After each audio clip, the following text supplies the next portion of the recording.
आप क्या करें। तो इस तरह के आपके कई सवाल थे कल, और कैंसर के पेशेंट आए, ट्यूमर के पेशेंट आए आप में से, और आपकी जिज्ञासा थी। मैंने आपको यही बोला कि आज का दिन आप रुक जाओ, सोल्यूशन की बात हम कल करेंगे, जो कि आज का दिन करेंगे। तो आज वही लोग थोड़ा अलर्ट रहें। आज हम बात करेंगे कि अब स्थिति ये है, अब करना क्या है, सोल्यूशन क्या है, एक एक करके। तो स्थिति को थोड़ा 5 मिनट में और एक समझ लेते हैं अच्छी तरह से। और समझने के लिए ये मैंने, ये घोड़ा ही लग रहा है ना, घोड़ा है ये मेरे घर में, मुझे यही मिला आपको समझाने के लिए। ये वैसे घोड़ा है ये, ठीक है ना। तो मैंने अपनी बेटी से पूछा, उसने तो बोला ये यूनिकॉर्न है। मुझे लगा कोई नया जानवर आ गया होगा, राइट, लेकिन ये घोड़े का ही नज़दीक है, इसे घोड़ा ही मान सकते हैं। तो अब थोड़ा समझ लेते हैं क्या एग्जैक्टली करना है कोई भी परिस्थिति में, जो भी हेल्थ इश्यूज है उसमें करना क्या है। उसके लिए पहले तो एक उदाहरण देके पूरे कल वाली बात को मैं समराइज कर देता हूँ अगले 2-3 मिनट में इसके एग्जाम्पल से। मान लीजिए किसी को सांप काटता है, ठीक है ना। तो सांप काटता है तो एकदम से बोलेगा डॉक्टर के पास जाओ या एंटी विनम वो लगाओ, राइट, जहाँ पे मिलता हो, बचने की कुछ उम्मीद है, राइट। तो ये, और फिर वो लगाया, अगर तो मिल गया, इंसान जिंदा भी है तो देखा वो लगाया और वो मर गया, वो जिंदा है। या उसने लगाया और फिर मर गया तो बोलेंगे लगाते हुए देरी हो गई।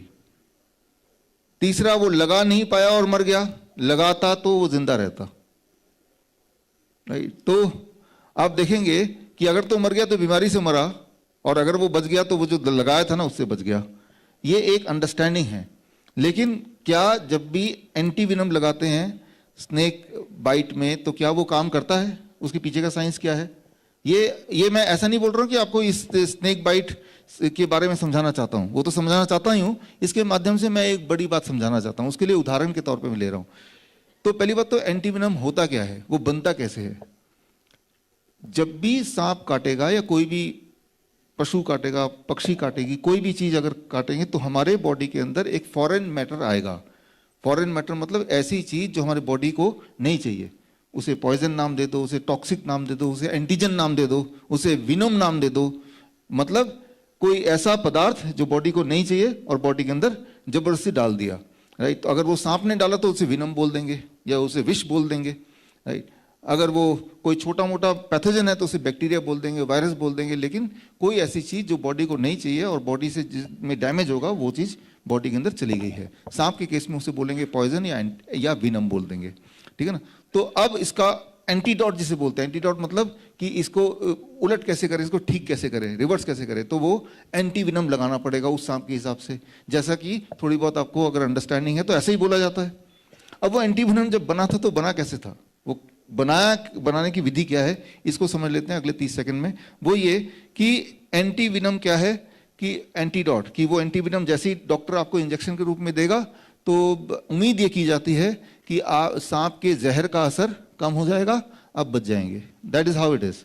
लेकिन वो एंटी विनम बना कैसे है, वो बना कुछ ऐसे है कि जबरदस्ती घोड़े को पकड़ते हैं, पकड़ के जिस सांप का एंटी विनम बनाना चाहते हैं उसी सांप को ले जाके घोड़े को कटवाते हैं। घोड़े ने को काटा, अब घोड़े को काटा तो घोड़े के बॉडी में भी वो जहर चला गया। लेकिन ये मान लिया जाता है कि घोड़ा इतना बड़ा, इतना ताकतवर है तो सांप बहुत ज्यादा जहरीला होने के बाद भी घोड़ा मरेगा नहीं, बल्कि घोड़े के बॉडी उस सांप के जहर से लड़ने के लिए एंटीबॉडी बनाएगी, राइट, हथियार बनाएगी। वो हथियार का नाम एंटीबॉडी है। अब जब घोड़े का बॉडी एंटीबॉडी बनाएगी, वो एंटीबॉडी सांप के जहर को न्यूट्रलाइज कर देगा और हम चालाकी से सांप के बॉडी, घोड़े के बॉडी से वो एंटीबॉडी चूस लेंगे, समझ गया, और उसको हम बोतल में डाल देंगे और बोलेंगे ये एंटीविनम है। अब दोबारा ये सांप किसी के पास पहुंचा और काटा तो आपके पास घोड़े वाला एंटीबॉडी है तो उठा के आपके बॉडी में डाल देंगे। लेकिन आपका बॉडी कोई घोड़ा नहीं है, ये समझ लीजिए। वो जो एंटीबॉडी बनी थी वो घोड़े के बॉडी में बनी थी। और नंबर 1, फिर भी मान लेते हैं कि वही वाला एंटीबॉडी आपके बॉडी में काम करेगा, ऐसा मान लेते हैं हम। लेकिन वो तभी काम करेगा जब यही वाला सांप, जिस सांप ने अफ्रीका में जब वो एंटीबॉडी बना रहा था, उस वाले वही वाला सांप वहां से घूमता हुआ आएगा और वो काटेगा तब। समझ रहे हैं? और इसके चांसेस कितने हैं? हाँ, मतलब ये कि थ्योरेटिकली काम करेगा, लेकिन कब? जब यही वाला सांप, ऐसा नहीं कि इसके दोस्त यार या इसी जाति का सांप या इसके बच्चे, नो नो नो, यही वाला सांप जब एंटीबॉडी इस घोड़े के लिए बनाया था और इसके काटने के हफ्ते 2 हफ्ते में आपको काट ले, अगर ये जिंदा रहा तो, और आप उसके बाद और तब ये एंटीबॉडी आपको दे दिया जाए और आपका बॉडी घोड़े इतना ताकतवर हो तो आप बच सकते हैं, राइट? और दैट इज द, और इसके चांसेस कितने हैं? इसके चांसेस मतलब थ्योरेटिकली तो हो सकता है, थ्योरेटिकल चांसेस है ना 0.00001%, लेकिन कोई मना तो नहीं करेगा ना, चांसेस तो है, तो साइंस तो है, मतलब देयर इज ए चांस। कितना चांस है इसको अगर आसान भाषा में समझाना हो तो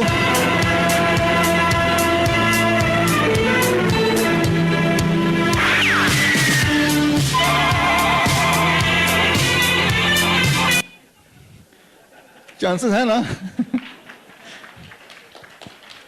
thank you friend, thank you, thank you.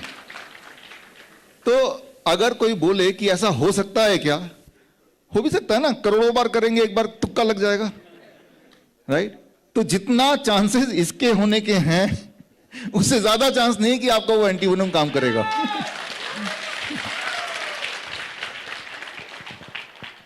तो लेकिन एक बात समझ लीजिए, जब कोई सांप काटता है किसी को भी, मैं ऐसा नहीं बोल रहा हूं सांप काटने से कोई मरेगा नहीं, मैं I am not saying that, मरते हैं लोग, लेकिन जब ये सांप काटता है तो उसको नहीं पता होता कि कौन से सांप ने काटा है, राइट? और श्योरली वो जिस भी सांप ने काटा है या तो वो जहरीला है या जहरीला नहीं है, 2 ही चीज हो सकती है। अगर वो जहरीला है कि दुनिया की कोई दवाई आपको बचा नहीं सकती, और अगर जहरीला नहीं है और आप डॉक्टर की बातों में आके एंटीवेनम लगा लेंगे, फिर किस्मत अच्छी हो तो ही आप बच सकते हैं। और उसके एंटीवेनम के साइड इफेक्ट की वजह से जब मर जाएंगे, डॉक्टर बोलेगा वो जहरीला सांप था उससे मर गया। तो मतलब ये कि कई बार जहरीला सांप ना होते हुए भी इंसान मर जाता है, क्यों? क्योंकि वो एंटीवेनम लगा लेता है। अगर तो एंटीवेनम काम करता है तो पूरी दुनिया में ऐसा एक सबूत तो दे दो, जो भी सबूत वो देंगे वो सबूत उतना ही काम करता है, उस सबूत के अनुसार ही जितना ये काम करता है जो आपने अभी देखा। और ये काम नहीं करता है, कभी काम नहीं करता, ना कभी काम किया, उसके सबूत मैं आपको दे सकता हूं अगले स्लाइड में, ये ली। तो ये सारे सबूत हैं। तो मैंने आपको 3 सबूत दिए, तो एक सबूत दे दो कि ये काम करता है। तो मैं यहां पे बोल रहा हूं कि जब उसने वो लगाया एंटीवेनम, सांप के जहर से तो वो बच गया क्योंकि वो जहरीला था ही नहीं, लेकिन उसके बॉडी में वो एंटीवेनम चला गया। अब वो जो बीमार पड़ेगा या तो मर जाएगा, लेकिन अगर बच गया, किस्मत अच्छी रही, तो भयंकर रूप से वो एंटीबॉडी उसको बीमार कर देगा, घोड़े वाले एंटीबॉडी। लेकिन अब वो जब बीमार रहने लगेगा, कोई नहीं बताएगा इस बीमारी की असली वजह क्या है, उसे लगेगा मेरी किस्मत से, मैं वो खुद भी नहीं सोचेगा कि वो जो एंटीवेनम था उसकी वजह से मैं बीमार पड़ा हूं। मैं यही बोलना चाह रहा हूं कि 90% केसेस में जाने अनजाने आप कोई ऐसा एक्शन कर बैठते हैं कि आप बीमार पड़ जाते हैं। रियल में बीमार पड़ने की वजह नहीं है, अगर सिर्फ और सिर्फ आप ये इंश्योर कर ले कि देखिए भगवान ने आपके बॉडी के अंदर जाने की जो जगह बनाई है वो मुंह है, नाक है, किसी और जगह से बॉडी में कोई भी वस्तु जाने के लिए है नहीं, और अगर जबरदस्ती डालेंगे तो कुछ ना कुछ नुकसान होगा। एंटीबॉडी या एंटीवेनम या इस तरह के जो प्लाज्मा थेरेपी, वो क्या है? प्लाज्मा थेरेपी इसी का एक छोटा रूप है कि वो यही था ना कि जिसको कोविड हो गया तो उसके बॉडी में एंटीबॉडी बन गया, उसके बॉडी से जैसे घोड़े की जगह उस इंसान के बॉडी से एंटीबॉडी निकाला और जिसको सो कॉल्ड कोविड हो गया उसके बॉडी में डाल दिया। That is what is plasma therapy, right? लेकिन साइंस ऐसे, जो हमारी बॉडी का जो साइंस है वो इस तरह से काम नहीं करती। क्यों? क्योंकि जितनी बार किसी को कोई फ्लू होगा, वो किस वायरस की वजह से फ्लू है वो नहीं पता हमें, लेकिन एंटीबॉडी कोई भी दे रहे हैं, वो एंटीबॉडी उसी वायरस से काम करेगा कि नहीं, वो उतना ही चांस है जितना चांसेस अभी आपने देखे थे। तो प्लाज्मा थेरेपी में क्या हुआ, जब भी प्लाज्मा थेरेपी हुई तब लोग या तो बहुत बीमार पड़ गए, जैसे दिल्ली के हमारे हेल्थ मिनिस्टर साहब, उन्होंने भी ये प्लाज्मा थेरेपी कराया। तो अब ये कनेक्ट करना, कौन कनेक्ट करके बताएगा कि आपको किसी कोविड ने नहीं बीमार किया, आपको इस प्लाज्मा थेरेपी ने बीमार किया, राइट? ये कनेक्ट करना जरूरी है, वो इट डजंट वर्क। तो आपको ये समझना होगा कि बीमारी हम अपने ऊपर लाद रहे हैं, बीमारी अपने आप हो नहीं रही है। It is very difficult to be sick. बीमार रहना बड़ा मुश्किल है, उसके लिए ये सारी चीज़ करनी पड़ेंगी, जो इन षड्यंत्र में फंसना पड़ेगा, तभी आप बीमार रह सकते हैं। एक बात जो समझना होगा कि बीमार ये वैक्सीन, ये एंटीबॉडी, ये एंटीविनम, ये आपको बीमार एग्जैक्टली करता क्या है, कैसे है। इस बात को समझने के लिए सिर्फ ये समझ लीजिए, that is called blood brain barrier. Blood brain barrier क्या है, ये अगर समझ लेंगे तो आपको बहुत सारे आपके दिमाग के सवाल क्लियर हो जाएंगे और फिर हम आराम से आगे बढ़ पाएंगे। तो ब्लड ब्रेन बैरियर को समझने के लिए पहले तो हम ब्रेन की बात करते हैं एंड ब्रेन से देखते हैं कैसे काम करता है।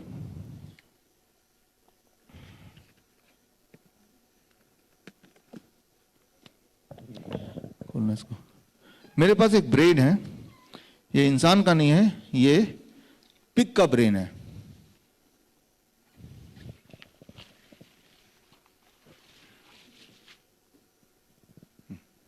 ठीक है, ये जो आप देख रहे हैं ये एक 60 किलो पिग का ब्रेन है। 60 किलो पिग का करीब 100 ग्राम का ब्रेन होता है। और इंसान और पिग में, सुअर में सबसे बड़ा डिफरेंस ये होता है कि 60 किलो इंसान का जो ब्रेन होता है वो करीब 1 किलो का होता है, यानी कि पिग के ब्रेन के 10 गुना, राइट। अगर पिग और ह्यूमन का एक ही वेट हो और दोनों का अगर ब्रेन कंपेयर करें तो ह्यूमन का ब्रेन का वेट पिग के वेट से कितना गुना ज्यादा होगा, 10 टाइम, राइट। लेकिन दिखने में कुछ ऐसे ही होगा, इसलिए मैंने आपको दिखाने के लिए ये पिग का ब्रेन। तो अब ब्लड ब्रेन बैरियर क्या है?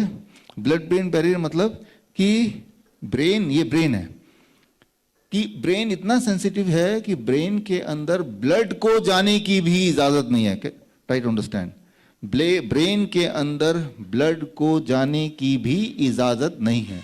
ब्रेन इतना ज्यादा सेंसिटिव है, राइट। सिर्फ कुछ मॉलिक्यूल्स, कुछ विटामिन्स, कुछ मिनरल्स जैसे ऑक्सीजन है, कार्बन डाइऑक्साइड है, राइट, वही कुछ जाते हैं, बट ब्लड भी नहीं जाता है, right. That is called blood brain barrier. Blood brain barrier वो एक फिजिकल बैरियर है जो बैरियर रोकता है ब्लड को, भाई आगे आप भी अलाउड नहीं हो, राइट। ये जो सफेद सफेद देख रहे हैं, इसको काटेंगे ना, उसके अंदर ब्लड नहीं मिलेगा आपको, लेकिन उसको जिंदा रहने के लिए जो न्यूट्रिशन है वो जा सकता है। जो भी आप खाते हैं वो जो न्यूट्रिशन है दैट गोज, राइट। जैसे कार्बोहाइड्रेट वो चला जाएगा, कुछ विटामिन मिनरल चले जाएंगे, ऑक्सीजन चला जाएगा, थोड़ा बहुत कार्बन डाइऑक्साइड चला जाएगा, तो लेकिन ब्लड खुद नहीं जा सकता। लेकिन जब आप इस तरह के एक्सपेरिमेंट करते हैं, जैसे वैक्सीन ले लिया आपने, जैसे दवाइयाँ ले रहे हैं, फॉर एग्जांपल डायबिटीज़ की जो दवाइयाँ लेते हैं सालों साल, तो धीरे धीरे क्या करता है, डायबिटीज़ की दवाई है, ब्लड प्रेशर की दवाई है, वो ब्लड ब्रेन बैरियर, वो फिजिकल बैरियर है, इमेजिनरी नहीं है, वो फिजिकल बैरियर को धीरे धीरे वो तोड़ने लगता है। और जब वो फिजिकल बैरियर को तोड़ देगा तो ब्रेन के अंदर कुछ भी जा सकता है, समझ रहे हैं आप। और तो उसके बाद ब्रेन का कंट्रोल हमारे बॉडी पे कम होने लगेगा। फिर किस तरह की बीमारियां आएंगी, जैसे डिप्रेशन है, जैसे पार्किंसन है, जैसे अल्जाइमर है, ब्रेन डिसफंक्शन, राइट, तो या पैरालिसिस है, फिर इसमें आ जाएगा। लेकिन जब पैरालिसिस होगा या पार्किंसन होगा या इस तरह की और बीमारियां होंगी, तब कोई ये नहीं बताएगा, ये जो इतने सालों से आप डायबिटीज की दवा खा रहे थे, आप खुद ही उस दवा को खा के आप अपने ब्लड ब्रेन बैरियर को तोड़ रहे थे, राइट। आपने रोज थोड़ा, और जब वो बैरियर टूट गया, अब जब टूट ही गया तो उसके अंदर कुछ भी चला जाएगा, एक तो वो दवाई भी गई और बाकी चीज भी गया। तो never allow your blood brain barrier to break, right. और ये तो सिर्फ अगर आपको ब्रेन को ठीक करना है, मान लो आपके सवालों को तो लिखते रहिए, राइट। तो मान लो इसको ठीक करना है, जैसे किसी को पैरालिसिस हो ही गया है, इसका मतलब ब्रेन का आपके हाथ और पैर में कनेक्शन टूट गया है, तो दोबारा एस्टैब्लिश करना है, यानी कि ब्रेन के अंदर जाके छेड़खानी करनी है, दोबारा से रिपेयर करना है। लेकिन ब्रेन तो इतना डेलिकेट है, वो तो खून को भी अलाउ नहीं कर रहा अंदर जाने के लिए, तो आप कैसे अंदर जाके रिपेयर करेंगे, किसको भेजेंगे अंदर जाने के लिए, कहां से भेजेंगे अंदर जाने के लिए। तो सिर्फ एक ही रास्ता है जिस रास्ते से ब्रेन तक बिना ब्लड ब्रेन बैरियर के आए हम पहुंच सकते हैं। जिस तरह से ये कमरा है हर जगह से बंद है, राइट? हो सकता है कि वो जो वहां पे वेंटिलेटर है वही एक रास्ता है बिना दीवार को तोड़े अंदर आने के, या ये दरवाजा है, राइट, अगर बिना दीवार को तोड़े आने के। ठीक उसी तरह से बिना ब्लड ब्रेन बैरियर को ब्रेक किए अगर ब्रेन तक पहुंचना है तो सिर्फ एक ही रास्ता है, एंड ये आयुर्वेद में बोला गया है, वो रास्ता है आपका नाक, nose. Nose is the doorway to the brain, नासा ही शीर्षो द्वारम, राइट? तो नाक के थ्रू। ये जो मैंने बात बताई ये कोई अनोखी बात नहीं है, सभी को पता है। ये आयुर्वेद को तो पहले से ही पता था, एलोपैथी को पता था। तो लेकिन आपको पता चल गया कि ये खुफिया रास्ता है इस कमरे में जाने के लिए। अब उस खुफिया रास्ते का इस्तेमाल क्या कैसे करने वाले हैं? उस रास्ते से घुस के आप चोरी करने वाले हैं या उस रास्ते से घुस के कुछ अच्छा काम करने वाले हैं? रास्ता पता चल गया, but how you are going to use that, वो आपके इंटेंशन पे डिपेंड है। अब एलोपैथी वो कैसे उस रास्ते को यूज करती है, कैसे यूज कर रही है पिछले 2 साल से, गौर कीजिए। पिछले 2 साल से बार बार आप देख रहे हैं कि भाई आप कोविड पॉजिटिव है या नेगेटिव है, इसके बहाने नाक के अंदर घुसा रहे हैं, तो वो ब्लड ब्रेन बैरियर तक घुसा रहे हैं, उसको ब्रेक करने की कोशिश कर रहे हैं। आप जरा सोचिए कोई भी वायरस अगर आपके मुंह में नाक में होगा, सबसे पहले कहां पे होगा? नाक के फ्रंट में होगा ना, जाके अंदर थोड़ा छुपेगा, कि जाने का रास्ता तो यही है। तो क्या करते हैं, वो नाक के अंदर जाके बिल्कुल ऊपर मारते हैं, एक जोर से दर्द होता ना, राइट? जिन्होंने चेक कराया होगा। तो यानी कि वो क्या कर रहे हैं, बहाने से आपके बॉडी के ब्लड ब्रेन बैरियर वहां पे है नहीं, वहीं पे जाके चोट कर रहे हैं। बार बार जब चोट करेंगे, जितनी बार चोट करेंगे उतनी बार आप ओबीडियंट बनते जाएंगे, आज्ञाकारी। घर पे बैठो, आप घर पे बैठ जाएंगे। क्वारंटाइन कर लो, आप कर लेंगे, राइट? रात को कोरोना आता है, घर से नहीं निकलना, आप सवाल नहीं पूछेंगे। तो इस लायक आपको कैसे बनाया जाए? आपके ब्रेन को बार बार खरोच के कर, कैसे, राइट? बार बार किसी न किसी बहाने, ना कि एक रास्ता है, उस रास्ते से आपके ब्लड ब्रेन बैरियर तक पहुंचना है, राइट? नहीं तो क्या वजह है कि उस वहां तक ले जाना पड़ेगा, तभी वो इस सैंपल से कोरोना निकलना चाहिए। वो तो यहां निकल जाएगा अगर होगा तो, क्योंकि जाने का रास्ता तो यही है, राइट? 2 गज तक भी चले जाता है, और इधर तो भाई बिल्कुल आप अंदर तक ले जा रहे हैं। ये कोई सवाल किसी ने पूछा नहीं। उसका एक्चुअल वजह है कि आपके जो ब्रेन है वहां तक पहुंच के आपको आज्ञाकारी बनाना। लेकिन याद रखिए, जो ब्रेन आपने देखा ये कितना सेंसिटिव हो सकता है कि अगर थोड़ा भी जोर से लग जाए तो इंसान पैरालिसिस भी हो सकता है, डेथ भी हो सकती है, और डेथ हुई भी है। छोटे बच्चों में आपने पढ़ा है कि छोटा बच्चा वो नाक में घुसाया, बच्चा मर गया। आप थोड़ा सर्च कीजिए, बच्चे और नाजुक होते हैं तो बच्चों में डेथ हो जाती है। आप जैसे, हम जैसे उतने नाजुक नहीं है तो डेथ तो नहीं होगी, लेकिन परमानेंट डैमेज होगा। आपको सुस्ती आएगी, आपको लगेगा कि मुझे सोचने की शक्ति कम हो गई, आपको लगेगा मैं भूलने लगा हूं, लेकिन आप ये रिलेट नहीं कर पाएंगे ये हुआ क्यों, ये हुआ कैसे, राइट? तो इस तरह से तो बस इतना करना है कि नासा ही शीर्षो द्वारम, आपको पता चल गया रास्ता तो यही है। जो भी गड़बड़ करना इस रास्ते से कर दो, सही रहेगा। एक गड़बड़, नाक में बार बार खरोचो, और अगर ऐसा नहीं हो पाए तो नाक को ब्लॉक ही कर दो, राइट? ये जो है इसका मेन मकसद क्या है? मेन मकसद कि जब ये ब्लॉक करेंगे तो जो अगर कोई वायरस है भी तो नमी आएगी और वो उसके नाक के अंदर जाने की पॉसिबिलिटी और बढ़ जाएगी। Instead of breathing carbon oxygen, you are actually breathing carbon dioxide, right? अपनी फेंकी हुई ब्रीदिंग को ही वापस नाक में ले रहे हैं। और नाक ही एक ऐसा रास्ता है जो सीधे ब्रेन को जाता है, सीधे ब्रेन को जाता है, जिसको इस्तेमाल कर सकते हैं अच्छे के लिए भी, जिसको इस्तेमाल कर सकते हैं खराब के लिए भी। तो अभी तक तो पिछले 2 साल का आपको एक्सपीरियंस है, राइट? सवाल ये आता है कि अगर कोई मास्क लगाता है तो क्या कोई उससे बीमारी बचती है, इन्फेक्शन कम होता है, कोविड फ्लू वगैरह कम होता है उन लोगों को? इस पे कोई शोध है? इस पे रिसर्च हुआ है, सीडीसी का रिसर्च हुआ है, सेंटर फॉर डिजीज कंट्रोल, और रिसर्च में ये निकला कि जो लोग मास्क लगाते हैं लगातार उनमें कोविड होने के चांसेस, कोविड सो कॉल्ड हम तो उसको फ्लू बोलते हैं, इन्फेक्शन होने के चांसेस 20 गुना ज्यादा है, 2000% ज्यादा है इन कंपैरिजन टू जो कभी मास्क नहीं लगाता। तो ये तो सामने ही है, नहीं? और ये किसका है? सीडीसी का। अगर आपको रिसर्च पेपर पढ़ना है, ये हमने ये जो बुक छापी है इसका पेज नंबर 16 पे मिल जाएगा रिसर्च, राइट, जो हमने पिछले साल रिलीज की थी। हमने 2 साल पहले भी रिलीज की थी, नाइस क्यूरेटिव क्योर कोविड-19, पेज नंबर 42 में जाएंगे, ये लिंक में आपको दोनों किताबें मिल जाएंगी। आप देखेंगे कि रिसर्च पेपर जितने भी अभी तक आए हैं, जब से लोग मास्क लगाने की बात करते हैं, अभी से नहीं, मास्क का जो है प्रयोग पहले पहले भी कभी कभी करते थे, हर बार रिसर्च पेपर में यही आया है, मास्क लगाने से आप बीमार पड़ेंगे। और वो जितने सारे रिसर्च पेपर उन सबको कलेक्ट करके हमने इन किताबों में डाल दिया, आप देख सकते हैं। तो जबकि रिसर्च ये कह ही रहा है, उसके बावजूद भी ये चल रहा है, मकसद तो क्लियर है ना। याद रखिए कि जो लोग बार बार मास्क लगाएंगे तो ब्लड ब्रेन बैरियर ब्रेन तक पहुंचेंगे, और ऐसे लोग धीरे धीरे धीरे धीरे वो गुलाम, समझ रहे हैं, कि क्वेश्चन ना करना, सवाल नहीं करना, उस तरह की मेंटलिटी हो जाएगी आपकी, कि सवाल नहीं करना, पूछना नहीं है। जैसे आप देखते हैं जो पिंजरे में जो बाघ भी रहता है, पिंजरे में जो भी जानवर रहते हैं, कुछ दिन समय बाद वो एक्सेप्ट ही कर लेते हैं कि हम तो गुलाम हैं। पक्षी भी है, अगर वो पिंजरे में काफी साल तक रहे, शेर भी काफी साल तक रहने के बाद उसको जंगल में छोड़ देंगे, वो रह ही नहीं सकता वहां पे जंगल में, वो तो वापस वहीं आके रहेगा, ये पता ही है हमें, क्योंकि वो उसकी आदत ही पड़ गई, उसने एक्सेप्ट कर लिया यही मेरी दुनिया है। उसको उठा के फ्रीडम में देंगे, वो मर जाएगा वहां पे। तो ये एक बहुत बड़ा खेल।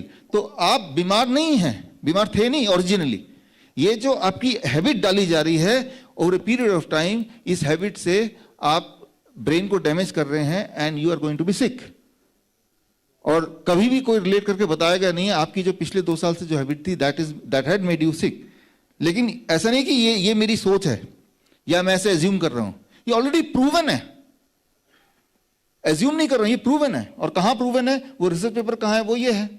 और अगर कोई ऐसा बोलता है नहीं इससे तो इन्फेक्शन रुकता है, तो ऐसा कोई सबूत लाके दिखा दो। हमारे कोविड सेंटर थे पोरे जी, यहाँ पे हम अहमदनगर हम लोग गए साथ में, हजारों के तादाद में पेशेंट थे, हजारों के। किसी ने मास्क नहीं लगाया, किसी ने सोशल डिस्टेंसिंग नहीं की, किसी ने, बच्चे भी साथ में थे, वहीं खेलते रहते, कोई तो नहीं मरा, कोई किसी ने बीमारी नहीं फैलाई। तो ये सोच कि ये बीमारी को बचाता है, ये सोच भी भरी जा रही है, एक्चुअली आपको बीमार किया जा रहा है। इन उदाहरण से मैं यही साबित कर रहा हूं कि आपको अगर ब्रेन की थोड़ी बहुत बायोलॉजी पता चलेगी तो पता चलेगा कि बीमार होने के प्रोसेस में किस तरह से आपको धकेला जा रहा है, स्ट्रेटेजी से, स्टेप बाय स्टेप आप आगे बढ़ते हैं, आपको पता भी नहीं चल रहा कि कब आप अपने बॉडी में पॉइजन भर रहे हैं। तो यहां पे बोलना ये चाह रहा हूं कि नासा ही द्वारम शीर्षो द्वारम, ये जो बात है ये आयुर्वेद में लिखी गई है, एलोपैथ को पता है, उसने इसको एक हथियार की तरह यूज किया ह्यूमैनिटी के अगेंस्ट, और आयुर्वेद ने इसको यूज किया ह्यूमैनिटी के फेवर में। लेकिन जो आयुर्वेद आज आप जानते हैं ये खोखला हो चुका है। एक्चुअल आयुर्वेद तो था उसको तो खत्म कर दिया अंग्रेजों ने, बाजार मेडिसिन बोल बोल के जला दिया, उसको खत्म करके खोखला आयुर्वेद को ही लाके लेके बढ़ रहे हैं। लेकिन फिर भी आज भी आप जैसे लोग, हमारे देश में कुछ ऐसे लोग हैं, आप जैसे क्रांतिकारी लोग, आज भी आपने, यहां मैं बात करूं, धीरज है यहाँ पे, आओ भाई, हमारे नाइस एक्सपर्ट हैं, network of influenza care expert. इन्होंने आज भी इन सब चीजों के बावजूद, षड्यंत्र के बावजूद भी इन्होंने आयुर्वेद के खजाने को ढूंढ निकाला, और वो खजाना आपको आज मिलने भी वाला है कि नहीं धीरज? आज भी हमारे देश में ऐसे आयुर्वेदाचार्य हैं जिनके पास पूरी की पूरी नॉलेज है, और चुपचाप देश के अलग अलग कोने में काम कर रहे हैं आराम से, राइट। और वहां तक आप जैसे लोग, धीरज जैसे लोग खोज के वो पहुंचे, और पहुंच के इन्होंने एक ऐसी चीज लेके आए उनसे कि जो आपके जीवन का, पूरे जीवन का सिरदर्द गायब कर सकता है, पूरे जीवन का। एक सैंपल दूं तो पेपर कहाँ है? Where is my paper? तो वो जो है इसको खूबसूरत बॉक्स में हमने इसमें डाल दिया है और इसका नाम हमने रखा है धीरज 2 सेकेंड ऑयल। 2 सेकेंड ऑयल का मतलब, ये डब्बा खोलना जरा ऊपर से, खुल जाएगा, खोलो से। हाँ, 2 सेकेंड ऑयल का मतलब कि जैसे मान लो किसी का हेडेक है, भी आप में से किसी को हेडेक हो रहा है इस वक्त, सुबह से आप लेक्चर सुन भी रहे हैं वैसे, आइए आइए स्टेज पे आइए, स्टेज पे आइए, ठीक है। तो हमारा जो दवा है, ये हमारा दवा नहीं, इनका दवा है, आयुर्वेद का दवा है और हमारा भी दवा है कि किसी को भी कितना भी हेडेक हो, 2 लोग आ भी गए, घड़ी देख के 2 सेकंड के अंदर नासा ही शीर्षो द्वारम, इनकी नाक से इनके ब्रेन तक पहुंच के इनके ब्रेन में जाके करेक्ट करके हेडेक को कितने सेकंड में गायब भी कर देंगे। देखते हैं होता है कि नहीं, ठीक है ना। खोलो,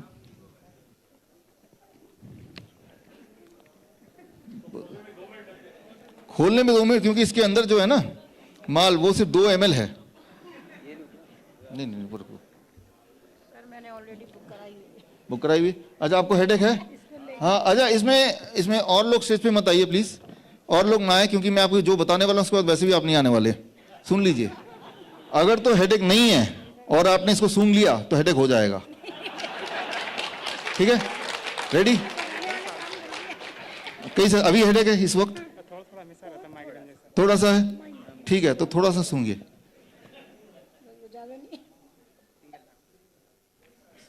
हाँ, एक नाक रोक के फिर सूंघिए। हाँ, खींचिए। कैसा एक्सपीरियंस है? 2 मिनट 2 सेकंड हुए नहीं, 1 2 सुन जैसा कुछ। हाँ, अब दिमाग में आप जरा सूंघिए, जोर से सूंघिए, बस बस बस बस। जैसे ऑयल के अंदर ना लहसुन डाला हुआ है। नहीं, सिर दर्द कम हुआ कि नहीं? अरे कहाँ गई है? तो सब सीधा दिमाग में, सीधा ब्रेन में गई है। सिर दर्द कम हुआ कि नहीं?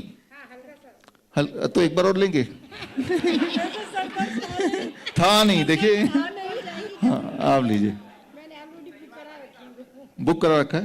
हाँ। कुछ महसूस हो रहा है? हाँ, कुछ असर हुआ? थोड़ा बहुत असर हुआ। थोड़ा बहुत असर हुआ। आप करो, जोर से करना। हो रहा है ना? ज्यादा खींच लिया, सिर पे चला गया। अब बताओ। अच्छा, एकदम बिल्कुल अच्छा, पूरे सिर में एकदम से जैसे करंट की तरह जा करके उसको रिलैक्स फील हुआ। ये आपने सही डेफिनेशन बोला, इन्होंने सबसे सही बोला, ऐसे ही होता है, ठीक है। Thank you thank you thank you. आप सिर दर्द है आपको? एक नाक बंद करो। नहीं, ज्यादा जोर से नहीं भाई। महसूस होता, अच्छे महसूस, ठीक महसूस होता है। तो ये क्या है कि ये हमारा या इनका कमाल नहीं है, ये आयुर्वेद का कमाल है। ये कहीं छुपा हुआ तेल था, इन्होंने बस उस एड्रेस को ढूंढा और ये आप तक पहुंचाया, ठीक है ना। तो ये आज ये आप तक पहुंचाने के लिए रुक दो। वो सरप्राइज 2 वाला कूपन है आपके पास? हाँ, तो वो संभाल रखना, वही कूपन के माध्यम से ये पूरा इस बॉक्स में क्या क्या है वो भी बता दूं। एक तो आपका सिर दर्द कैसे दूर करें, एक बार अगर ले लेंगे, क्योंकि इसको ना तो लगाना है, ना खाना, ना पीना है, तो जीवन भर का सर दर्द दूर हो गया ना। जब भी सर दर्द निकाला और स्मेल कर लिया, अपने पड़ोसियों को भी बोल सकते हैं, वो भी लाइन लगाएंगे, राइट। और साथ में एक छोटी सी किताब है, मैंने पिछले, वो डब्बा लाना दोबारा से, पिछले 20 सालों में जितने भी हमने DIP डाइट है, फ्लू डाइट है, या फिर किडनी के लिए ग्रैट सिस्टम है, राइट, पॉस्चुलर मेडिसिन है, वो सारा कुछ जितना नॉलेज मेरे पास था या है, वो सब कुछ हमने हिंदी इंग्लिश में इसमें डाल दिया है, राइट। तो और 3 साल के बाद, क्योंकि हम ये एज्यूम करते हैं 3 साल बाद ये गुम हो सकता है या टूट सकता है या बाई चांस गिर सकता है, ऑयल खत्म हो सकता है, ये कार्ड अगर आप लेके दिखाएंगे तो ये दोबारा से मुफ्त में आपको मिल जाएगा। तो इसके माध्यम से हम तो सिर्फ ये साबित करना चाहते हैं कि कोई भी इलाज कितना सस्ता हो सकता है। एक बार ले लिया हमेशा के लिए, राइट, वेरी वेरी चीप, एक बार लिया हमेशा के लिए जीवन। और इस तरह के ही इलाज आज मैं आगे बताऊंगा।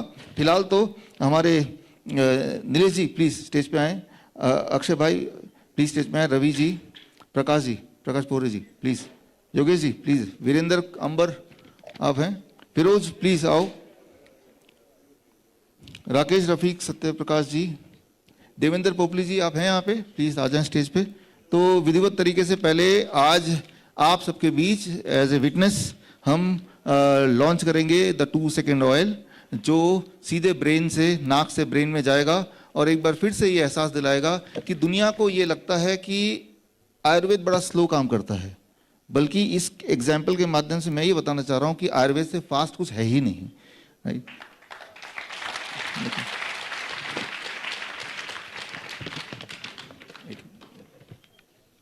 कोई रह तो नहीं गए, कोई रह तो नहीं गए, आगे नमिता, डॉक्टर नमिता आप भी आ जाओ।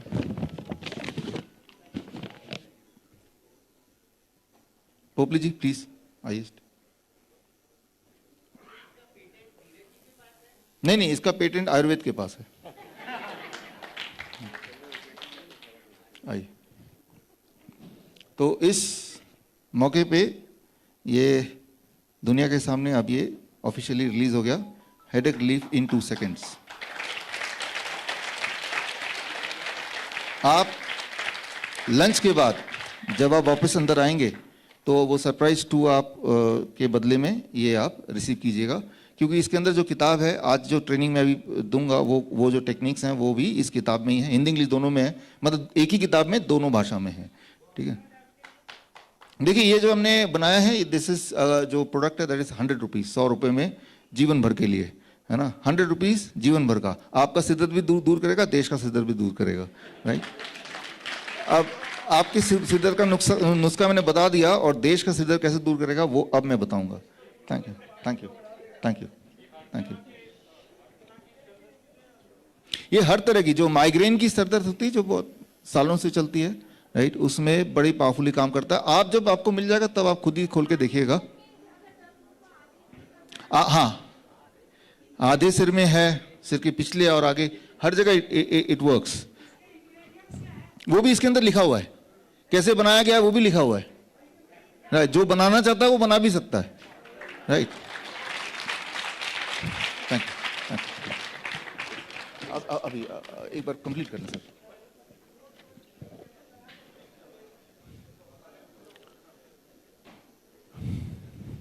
अब अभी जो आप पिछले अगले 2 मिनट में देखने जा रहे हैं, ये मान लीजिए कल और आज का सबसे इंपॉर्टेंट घड़ी अब है जो मैं बोलने जा रहा हूं, सबसे ज्यादा इंपॉर्टेंट। बल्कि मैं तो ये बोलने जा रहा हूं कि आप में से बहुत सारे ऐसे पार्टिसिपेंट जिन्होंने मेरे बहुत सारे वीडियोस और बुक्स पढ़े हैं, लेकिन उनमें से भी अब तक जो भी चीज मैंने बताया होगा, उनसे भी सबसे ज्यादा इंपॉर्टेंट जो है वो मैं अगले 2 मिनट में, 2-3 मिनट में बताने जा रहा हूं। तो next 2-3 minutes are the most important powerful moment आपके लिए भी, मेरे लिए, तो गौर कीजिए। और वो ये कि बीमारी कोई भी क्यों ना हो, चाहे कोई पैरालिसिस हो गया हो, किसी की हड्डी टेढ़ी हो गई हो, कोई ट्यूमर हो गया हो, कोई सांस ना ले पा रहा हो, किसी का पैर हाथ सूज गए हो, किसी का पेशाब बंद हो गया हो, तो बीमारी जो भी आप इमेजिन कर सकते हैं, वो सारी की सारी बीमारी ठीक होने का जो आसान से आसान तरीका जो फ्री में उपलब्ध है ऑलरेडी, वो क्या है वो अब आप देखने जा रहे हैं। मैं जो अभी वीडियो दिखाने जा रहा हूँ, ये वीडियो ये है, नाम है वुल्मा रुडोल्फ, और ये एक ऐसी महिला है जिनका 12 साल तक वो चल नहीं पाई, वो पोलियो हो गया था, पैरालिसिस था, 12 साल तक चल ही नहीं पाई। लेकिन 12 साल के बाद उन्होंने कुछ किया, वो क्या किया उसकी ट्रेनिंग मैं दूंगा। और उसके बाद ओलंपिक में 3 गोल्ड मेडल जीते तेजी से दौड़ने का, राइट। 3 वर्ल्ड रिकॉर्ड भी बनाए सबसे तेजी से दौड़ने का पूरे दुनिया में। और उस वीडियो को आप देखिए और उसके बाद वो किया क्या वो आप समझिए।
ये आपने जो देखा ये वो है जो 12 साल तक चल नहीं पाती थी।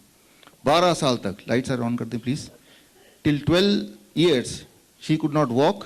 और उसके बाद, और सबसे इंपॉर्टेंट बात, क्योंकि ये ब्लैक थी तो उस जमाने में 1960s से पहले 1950s वगैरह में तब ये भी था कि ब्लैक का कोई एलोपैथिक इलाज नहीं होगा। जो वाइट डॉक्टर हैं वो ब्लैक को इलाज नहीं करेंगे, तो ब्लैक का इलाज कौन करेगा? घरेलू इंसान। बस यहीं पे उनकी जिंदगी बच गई कि वो एलोपैथी में नहीं गई।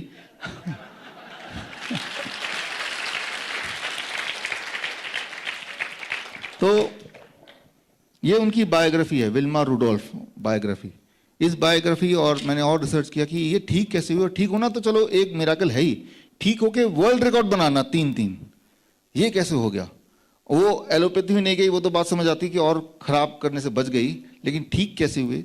और ठीक कैसे हुए वो ये बुक है, और इसमें लिखा है कि ठीक होने के लिए एक ब्लैक घरेलू, एक वहाँ का, जैसे यहाँ ट्रेडिशनल डॉक्टर होते हैं आयुर्वेद, वहाँ के ब्लैक आयुर्वेदाचार मान लीजिए, वहाँ के हिसाब से ट्रेडिशनल डॉक्टर ने बोला अगर इनको ठीक करना है कि दोबारा ये चल पाए दौड़ पाए, सिर्फ 2 ही शब्द, हीट एंड वाटर थेरेपी।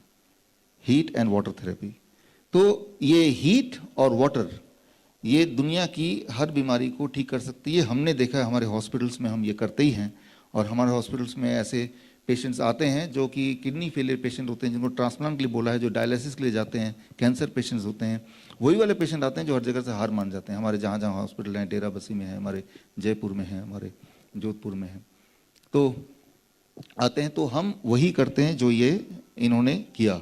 और ये कोई अकेली महिला नहीं है 1960s की जिन्होंने ये करके यहाँ तक उपलब्धि पाया। इस तरह से हीट एंड वाटर से लोग ठीक होते हैं, ये और हजारों की तादाद में ठीक होते हैं। और ये एक और मैं चाहूँगा कि एक होमवर्क की तरह आप लें, सिस्टर कैनी, नाम याद रख लिए, सिस्टर कैनी। सिस्टर कैनी 1940s के दौर पे एक नर्स हुआ करती थी, और जब पोलियो के कोई पेशेंट आते थे या पैरालिसिस के पेशेंट आते थे तो उनका जो बैसाखी उठा के फेंक देती थी और उनको दोबारा चला देती थी। तो कैसे चलाती थी? द आंसर, ये उनकी जो किताब है बड़ी मुश्किल से मिली है कहीं लाइब्रेरी से, तो answer is again heat and water therapy. तो जब सब कुछ फेल हो जाता है, सोचिए उसका पैर काम ही नहीं कर रहा और उसको भी इतना स्ट्रेंथ कर देना, the answer is heat and water therapy. Hot, very very hot water, very very hot, इतना हॉट कि वो जलने से जस्ट पहले अगर ऐसा कोई करे तो बॉडी के जो ऑर्गन जो फेल हो चुके हैं, फेल डिक्लेयर्ड हैं, वो दोबारा से काम करना शुरू कर देते हैं। तो वो कैसे काम करते हैं, आपको कैसे करना है, ये जानना आपके लिए बड़ा ज़रूरी है। तो वही मैं आपको अभी दिखाने जा रहा हूँ कि ये कैसे काम करते हैं, हम कैसे करते हैं और आप कैसे इसको कर सकते हैं। सबसे अच्छी बात तो ये है कि ये घर पे हो सकता है। हम तो हॉस्पिटल में करते हैं, लेकिन हम तो ये बोलते हैं आप हॉस्पिटल आके घर पे कर लो तब भी सेम रिजल्ट आएगा, क्योंकि हीट एंड वाटर, ये कौन सा घर है जहाँ पे ये दोनों चीज़ नहीं मिलेंगे? Heat and water. कौन सा गाँव है जहाँ ये नहीं मिलेगा? कौन सी ऐसी जगह जहाँ पे हीट एंड वाटर नहीं मिलेगा? तो ये सबसे बड़ी दवा है।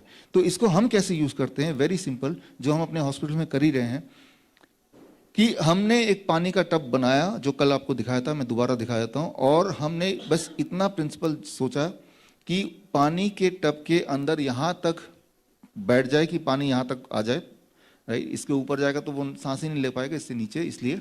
और उसका टेम्परेचर कम से कम 40 डिग्री सेल्सियस, एक थर्मोमीटर चाहिए 40 डिग्री सेल्सियस। और ऐसे में जब वो 2 घंटा बैठेगा, शुरू में उसको ज़्यादा गर्म लगता है तो हम बोलते हैं 38 डिग्री पे पहले ही बैठ जाओ। और जब धीरे धीरे टेम्परेचर बढ़ता है 40, फिर उसको जलता नहीं है, बॉडी अडेप्ट कर लेती है, राइट, फिर नहीं जलता है। 37 में जब वार्म था तभी बैठ जाओ, फिर धीरे धीरे पानी का टेम्परेचर बढ़ाते हैं 40 डिग्री पे, फिर फिक्स कर देते हैं। घटना नहीं चाहिए, 40 डिग्री मेंटेन होना चाहिए।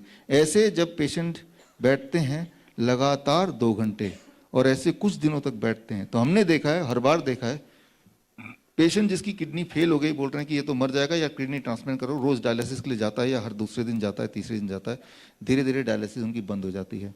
फिर उस किडनी की फोटो जब दोबारा लेते हैं तो देखते हैं कि किडनी का साइज बढ़ गया। और फिर वो पेशेंट ऐसे बोलते हैं कि हम तो आए थे किडनी फेलियर के, लेकिन हमारे तो जो आर्थराइटिस था वो भी ठीक हो गया, हमारी जो डायबिटीज़ है वो भी ठीक हो गई, हमारे जो ट्यूमर था वो भी चला गया, वो स्टोन था ना जाने कहाँ गायब हो गया। तो बोलने का मतलब यह है कि आपको नहीं पता कि आपके बॉडी में कौन सी चीज़ कम है, कौन सी चीज़ ज़्यादा। आपको सिर्फ इतना पता है कि आपको दर्द है, आपको सिर्फ ये दिख रहा है कि आपको सूजन है, आपको सिर्फ ऐसा नजर आ रहा है कि वो इंसान जब चलता है टेढ़ा होकर चलता है, उसकी हड्डियां टेढ़ी हो गई, या वो चल ही नहीं पा रहा है, पैरालिसिस हो रहा है, विजुअली आपको दिखाई दे रहा है, राइट। लेकिन ठीक कैसे करना है? Answer is very simple, that is heat and water therapy. और हीट एंड वाटर थेरेपी पहले मैं वीडियो में दिखाऊंगा कि हॉस्पिटल में कैसे करते हैं, लेकिन मैं तो ये बोल रहा हूँ हॉस्पिटल में करेंगे। हमारे हॉस्पिटल में फीस है 1 दिन की 15,000 रुपये, राइट। ये धीरज अब वहीं से आए थे, राइट, वहीं पे काम करते हैं हमारे साथ, राइट। 15,000 रुपये 1 दिन की, सोचिए 1 महीने की कितनी हुई? 4.5 लाख, राइट। ये तो बड़ा महंगा हो गया, राइट। और ऐसे 100 पेशेंट हुए तो कितने हुए? तो अब ये कि ठीक होना है तो ये घर में कर लो, अगर पैसे लुटाने हैं फिर ठीक होना है तो हमारे हॉस्पिटल में आ जाओ, ठीक है। तो दोनों रास्ते हमने खोले हुए हैं, बट अल्टीमेटली ठीक होना है। तो मैं दोनों रास्ते दिखा देता हूँ आपको कि लोग आते हैं हमारे हॉस्पिटल में, वो भी ठीक होके जाते हैं, और जो घर में करते हैं, जो मैं आपको बता रहा हूँ, सिर्फ 2 ही चीज़ याद रखिए दिमाग में कि बॉडी का सारा पार्ट यहाँ तक डूबा होना चाहिए। टेम्परेचर कितना होना चाहिए? 40 डिग्री। कितनी देर के लिए? 2 घंटे के लिए। अच्छा, लेकिन 2 घंटे के लिए शुरू में लोग नहीं बैठ पाते, 15 मिनट में थकान होती है, क्योंकि जब वो बैठते हैं बॉडी के अंदर मेटाबॉलिक चेंजेस होते हैं। मैं आपको दिखाता हूँ उसको।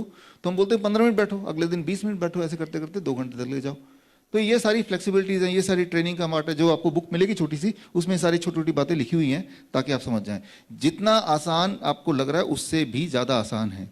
ऐसा कुछ भी नहीं कि इसमें कोई खास एक डॉक्टर आपके आसपास सुपरविजन करेगा तभी आप कर पाएंगे, ऐसा नहीं है, ऐसा बिल्कुल नहीं है।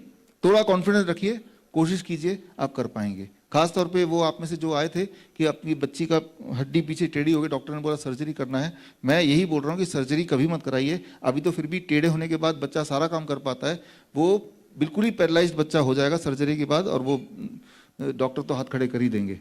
हाँ, क्योंकि मैंने देखा है सर्जरी के बाद पेशेंट्स की हालत कितनी ख़राब हो जाती है। और तो आप लिखते रहिए please, whatever is your question please keep on writing, will try to have a question answer round. तो अब हमारे हॉस्पिटल में जो पेशेंट करते हैं वो क्या है, और उसके बाद ये घर पे जो करते हैं वो कैसे जुगाड़ करते हैं, वो भी आगे इसी वीडियो में आप देखिए। फिर मैं आगे चलता हूं आपको। ये आप देखिए विल्मा रूडाउन, हीट एंड वाटर थेरेपी, वो जो बुक दिखाई थी बायोग्राफी, उसी का ये पेज आप देख रहे हैं यहाँ पे। अब चलते हैं हमारे हॉस्पिटल के वीडियो पे। अब देख रहे हैं यहाँ पे, ये वो पेशेंट हैं जो किडनी फेलियर पेशेंट हैं, कुछ कैंसर पेशेंट हैं जो मॉर्फिन पे रहते हैं, नहीं तो बहुत दर्द होता है। तो ये उस तरह के सारे पेशेंट्स हैं, और बस उनको इतना करना है कि 2 घंटे उनको बैठना है पानी में, जिस तरह से बैठे हुए हैं आराम से। कोई आधा घंटा बैठता है, कोई 1 घंटा बैठता है, कोई 2 घंटा बैठ पाता है, कोई दिन में 2 बार 1-1 घंटे कर लेते हैं। इस तरह से जितनी उनकी स्टेमिना उस हिसाब से वो बैठते हैं, जैसा आप देख रहे हैं।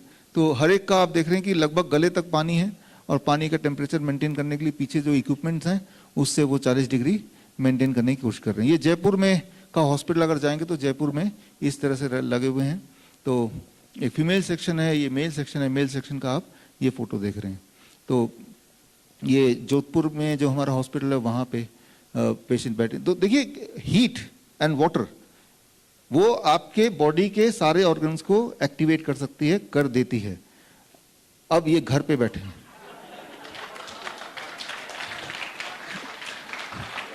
ये है भारत का जुगाड़, लेकिन रिजल्ट इसमें भी उतना ही आ रहा है, रिजल्ट में कोई कमी नहीं है। थोड़ा हाँ, तो थोड़ी ज्यादा देर बैठ जाएगा, 2 घंटे की 4 घंटे बैठ जाएगा।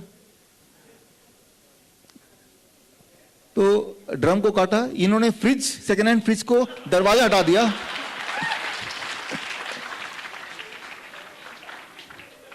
$2000 का सेकेंड हैंड फ्रिज मिल गया, दरवाजा उनको तोड़ दिया। ये बाथरूम में इन्होंने एक दीवार लगा दी और गीजर से पानी, और इन्होंने उस तरह जुगाड़ किया। ये इंजीनियर साहब है, इन्होंने एक खास अपनी इंजीनियरिंग का कमाल दिखाते हुए डिजाइन किया, और ये लोगों को भी, ये जिनको चाहिए वो इनसे ले सकते हैं। तो इस तरह से अमरावती का सर, हाँ अमरावती का। तो अच्छा बना ना। ये इन्होंने तो टीवी भी लगा दिया अपने बाथरूम में। 2 घंटे करेंगे भी क्या, चलो टीवी देख लेते हैं, है ना। और ये घर में जगह नहीं थी तो घर के बाहर इन्होंने जुगाड़ कर दिया, सीमेंट का ही बना दिया घर के बाहर। तो जो आप यहाँ पे देख रहे हैं, इन्होंने सिंटेक्स के टैंक को आधा डिवाइड कर दिया। सिंटेक्स का टैंक होता ना छत पे पानी का, उसको आधा डिवाइड कर दिया। इन्होंने शायद अमेजन से कोई बड़ा सा टब मंगवाया और उसके अंदर अपना सिस्टम लगा के एक थर्मोस्टेट लगा के टेम्परेचर मेंटेन करते हुए ये करते हुए आप देख रहे हैं। तो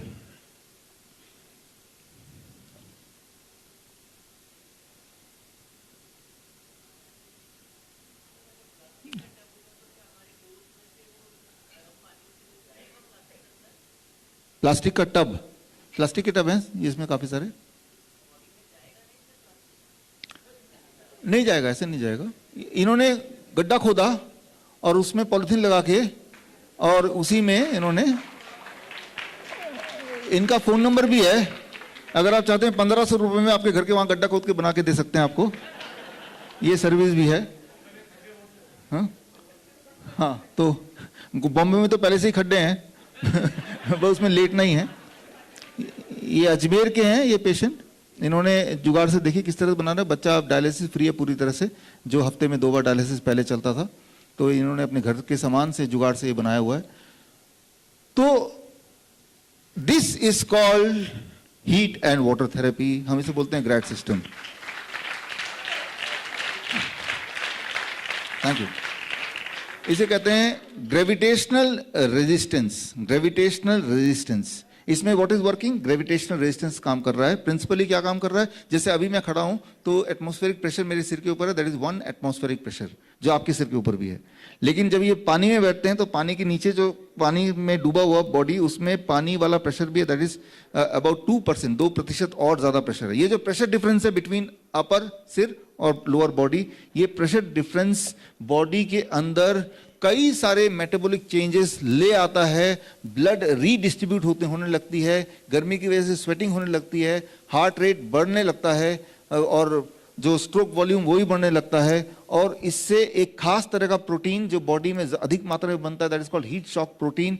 और जब ये अधिक मात्रा में बनता है तो धीरे धीरे वो जो ब्लड ब्रेन बैरियर के जो ब्रेक हो गया था या उसमें जो डैमेज हो गया था वो धीरे धीरे ठीक होने लगता है और पेशेंट 1 महीने, 2 महीने, 3 महीने में पूरी तरह ठीक हो जाता है। As simple as that. तो ये सारा जो मैंने आपको बताया, अगर आपको इसको डिटेल में पढ़ना है, इसमें आयुर्वेद का पूरा रेफरेंस देखना है, तो वो सारा इकट्ठा करके मैंने इस किताब में डाल दिया है। ये किताब आप यहाँ से डाउनलोड कर सकते हैं, एंड ऑफ ट्रांसप्लांट। ये किताब हालांकि हमने ज़्यादा फोकस किया इसमें किडनी ट्रांसप्लांट के पेशेंट्स पे, मतलब जिनको किडनी ट्रांसप्लांट के लिए बोल दिया गया था but they did not go for that, वो हमारे पास आ गए और उनको किडनी ट्रांसप्लांट को मोस्ट ऑफ देम को जरूरत नहीं पड़ी और वो बिल्कुल ठीक हैं। तो ये उनके ऊपर ये किताब बनी है। लेकिन हमने ये देखा है कि आते हैं जो भी किडनी फेलियर के पेशेंट आते हैं, वो एक बीमारी नहीं होती, साथ में डायबिटीज भी है, साथ में हार्ट की बीमारी भी है। लेकिन जब वो ये थेरेपी करते हैं तो होलिस्टिक थेरेपी है, किडनी तो ठीक हो ही रही है, साथ में बाकी बीमारियां भी ठीक हो रही हैं। That is most important, right. Normally, thank you friends, normally क्या होता है कि हार्ट के लिए कहीं अलग डॉक्टर के पास जाओ, किडनी के लिए अलग डॉक्टर के पास जाओ। हमें बीमारी को नहीं ठीक करना है, हमें पेशेंट को ठीक करना है। और पेशेंट को ठीक करने का तो एक ही तरीका जो आपने अपने सामने देखा अभी, राइट। और इससे क्या होता है, व्हाट हैपेंस, जब आप ऐसा बैठते हैं तो सबसे इंटरेस्टिंग बात आप करके देखिएगा, ऐसा नहीं कि जो बीमार है उन्हीं को करना है, आप हेल्दी, आप और मैं भी ये कर सकते हैं और करना चाहिए। क्यों? क्योंकि हेल्दी है तो सही, लेकिन हमारे बॉडी में बहुत सारे टॉक्सिन भरे हो सकते हैं।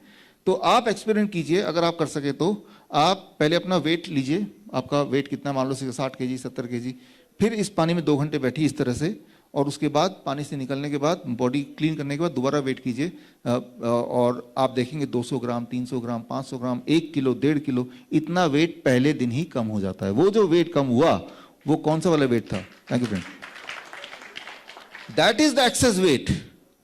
उसमें एक्सेस क्रिएटिनिन है, एक्सेस यूरिया है, एक्सेस यूरिक एसिड है, एक्सेस शुगर है, राइट। तो हमें नहीं पता कि आप ज्यादा क्या कम है, हमें नहीं लेना देना। जो भी ज्यादा है वो बॉडी देख लेगी। आपने एक वातावरण दे दिया बॉडी को, that is heat and water therapy.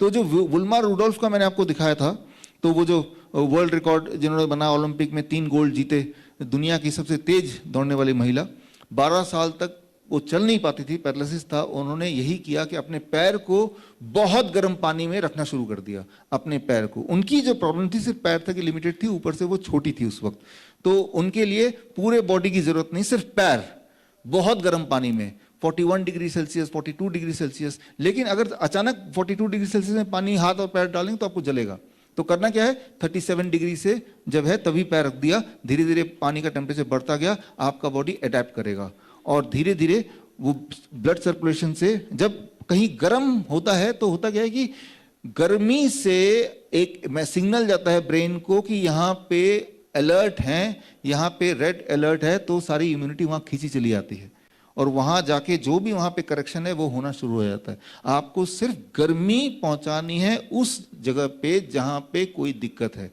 और वो जो भी दिक्कत है वो दिक्कत किसी टॉक्सिक की वजह से है या ब्रेन से सिग्नलिंग सिस्टम काम नहीं कर रहा उसकी वजह से है, वो वजह ढूंढने की आवश्यकता नहीं है, वो तो बॉडी करेगा। आपने माहौल दे दिया, let the body work, right. जब इस तरह से आप करते हैं then the things started working. अब जैसे जो हमारे फ्लू के पेशेंट्स हैं, खांसी जुकाम बुखार वाले, उनको पूरे यहाँ तक नहीं बैठना, ना ही इतना जुगाड़ कर पाएंगे, उनको सिर्फ हम बोलते हैं, आप देखिए इसमें कि ऐसे बाल्टी, मान लो आपको, आप एक्सपेरिमेंट करके देखिएगा, जब भी आपको फीवर हो, बुखार हो, जब भी बुखार हो, अगर आप 42 डिग्री सेल्सियस में पानी में बाल्टी में पानी गर्म कर लिया और दोनों पैर इस तरह से अगर रख दिए और ऐसा अगर आप बैठे रहे और साथ में ये जिसे हम जलनीति बोलते हैं, वो पिचकारी जलनीति, जैसे जलनीति सुनते हैं तो कोई लोग बोलते हैं कि जलनीति हम नहीं कर पाएंगे, मैं भी जलनीति नहीं कर पाता हूं।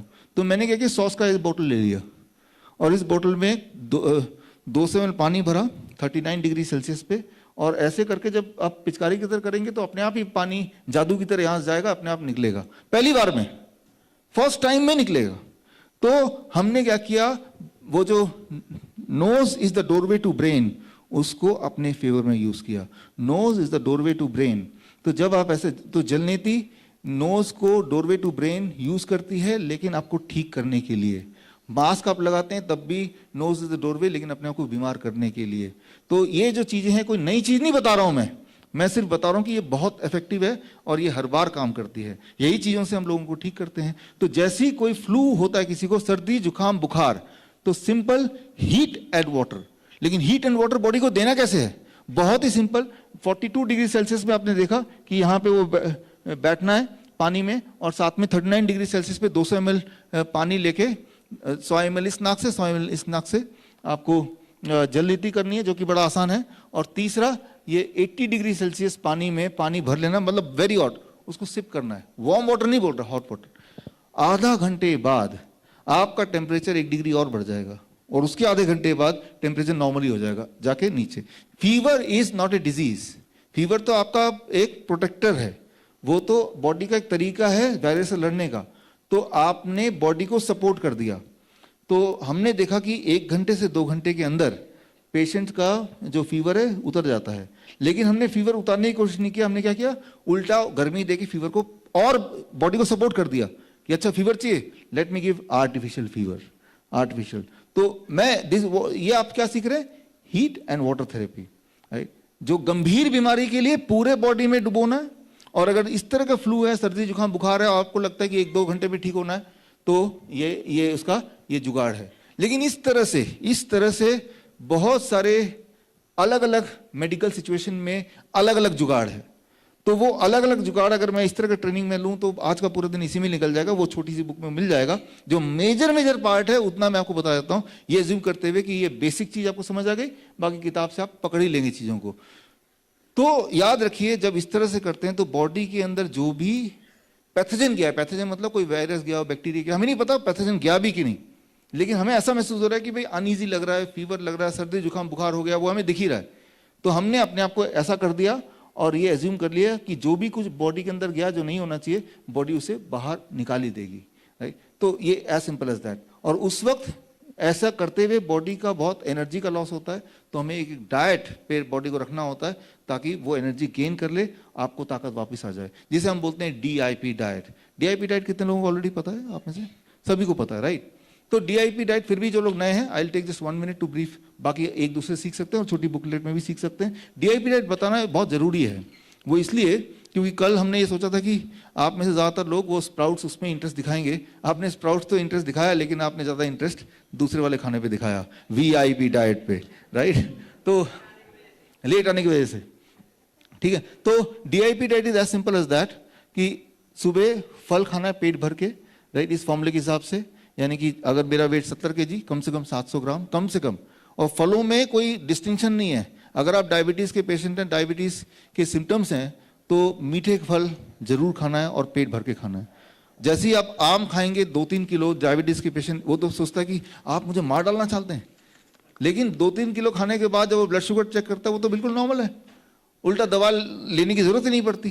तो जो मीठे फल है ना, वो डायबिटीज़ को ठीक करती है, आपको और बीमार नहीं करती है। मैं तो ये भी बोल रहा हूँ कि भाई आप फल में डिस्टिंक्शन नहीं कीजिए, जो भी फल आपको पसंद है वो खा लीजिए, बीमार हैं या हेल्दी हैं। स्टेप 2 कि जब भी आप लंच करने बैठें या डिनर करने बैठें, पहले सलाद पेट भर के खा लीजिए। कितना? कम से कम तो आपके बॉडी के वेट के अनुसार, आपका बॉडी वेट इंटू 5। मेरा बॉडी वेट 70 kg इंटू 5, 350 ग्राम तो खाना ही खाना है। और डिनर में भी ऐसे ही करना है। सिर्फ 2-3 चीज़ छोड़नी है। जो भी चीज़ जानवरों से निकल के आती है, चाहे वो डेयरी प्रोडक्ट क्यों ना हो, छोड़ दीजिए। जो भी चीज़ फैक्ट्री से निकल के आती है, छोड़ दीजिए। और धूप में ज़रूर बैठिए रोज़। ऐसा करने से क्या होता है? ऐसा करने से इंसान ठीक हो जाता है, लेकिन ऐसा करने से वो बीमारी जिसे वर्ल्ड वाइज यूनिवर्सली बोला गया ला इलाज, वो भी बड़ी ही जल्दी ठीक होता है। मैं एक उदाहरण देके इसको, इस टॉपिक को समाप्त भी करता हूँ। उदाहरण ये है डायबिटीज़ टाइप 1। डायबिटीज़ टाइप 1 में बोला जाता है कि बच्चे को इंसुलिन शुरू हो गया। ये बात बड़ा ध्यान से समझिए। तो जीवन भर बच्चा जब तक जिंदा है उसे इंसुलिन पे ही रखना पड़ेगा। क्यों? क्योंकि उनका पैनक्रियास काम करना बंद कर दिया है। अब वो दोबारा काम करना शुरू नहीं करेगा। याद रखिए, बॉडी का कोई भी ऑर्गन काम करना बंद करे तो दोबारा शुरू करता ही है, राइट। और लेकिन अगर वो आप तक पहुंच जाए ये बात कि काम करना बंद करे दोबारा शुरू हो जाएगा, चिंता करने की बात नहीं, तो किसी का धंधा जरूर बंद हो जाएगा। इसीलिए प्रमोट ये किया जाता है कि एक बार अगर आपका पैनक्रियास काम करना बंद कर दिया, यानी कि इंसुलिन लेना शुरू कर दिया बच्चों में टाइप 1 में, तो जिंदगी भर लेना पड़ेगा। सुना ऐसा? ऐसे ही बोलते हैं ना, ठीक है ना। तो यहाँ पे मैं बुलाता हूँ जयंत, आप हो यहाँ पे, और जयंत के पापा मम्मी प्लीज आए। तो जयंत और धैया और उनके पापा मम्मी, जयंत का ऐसे ही एक केस है और 1 साल पहले डॉक्टर ने ऐसा कुछ बोला था। आप अपने ही भाषा में आप बताइए। सोनीपत से आए हैं आप? मैं जयंत की मम्मी सोनीपत से आई हूँ। मेरे बेटे को पिछले साल अगस्त में हमें पता चला था कि इसको डायबिटीज हो गई है, और उस समय इसका शुगर लेवल 550 था, और हमने HbA1c टेस्ट कराया तो वो 11.7 आया। डॉक्टर ने हमें 3 दिन वहाँ पे एडमिट रखा सोनीपत में ही, और उन्होंने हमें इंसुलिन के वो 2 पेन होते हैं वो दिए, और हमें उनको लगाना सिखाया। 4 टाइम एटलीस्ट बोला ही था कि वो देने ही है आपने। इससे हम बहुत ज़्यादा डिप्रेस हो गए। तो फिर हम घर आने के बाद जैसे हमने यूट्यूब पे सर्च किया तो सर की वीडियो मिली। हमने उसको सोचा कि रिस्क तो है ही, इंसुलिन देंगे तब भी है और नहीं देंगे तब भी है, तो हमने उसको अवॉइड करते हुए उसको कहा 10 दिन के बाद ही जैसे हमने फिर ये यूट्यूब से पता लगा DIP डाइट का, उसको फॉलो करना स्टार्ट किया। हमारे बेटे का शुगर लेवल बिना इंसुलिन दिए काफ़ी रिड्यूस होने लगा। तो हमने उस इंसुलिन के जो इंजेक्शन थे उनको कम कर दिया। आप झूठ मानते होंगे कि मैं ऐसा बोल रही हूँ, बिल्कुल 1 वीक में हमारे इंसुलिन बंद हो गए।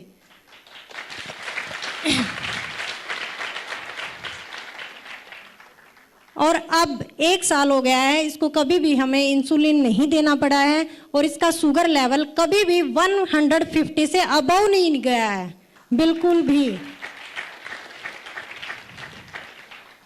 जब हमने ये DIP चार्ट फॉलो करना स्टार्ट किया, ये कोर्स लिया, उसके बाद भी हम वही है, पेरेंट्स हैं तो घूमते तो हैं ही।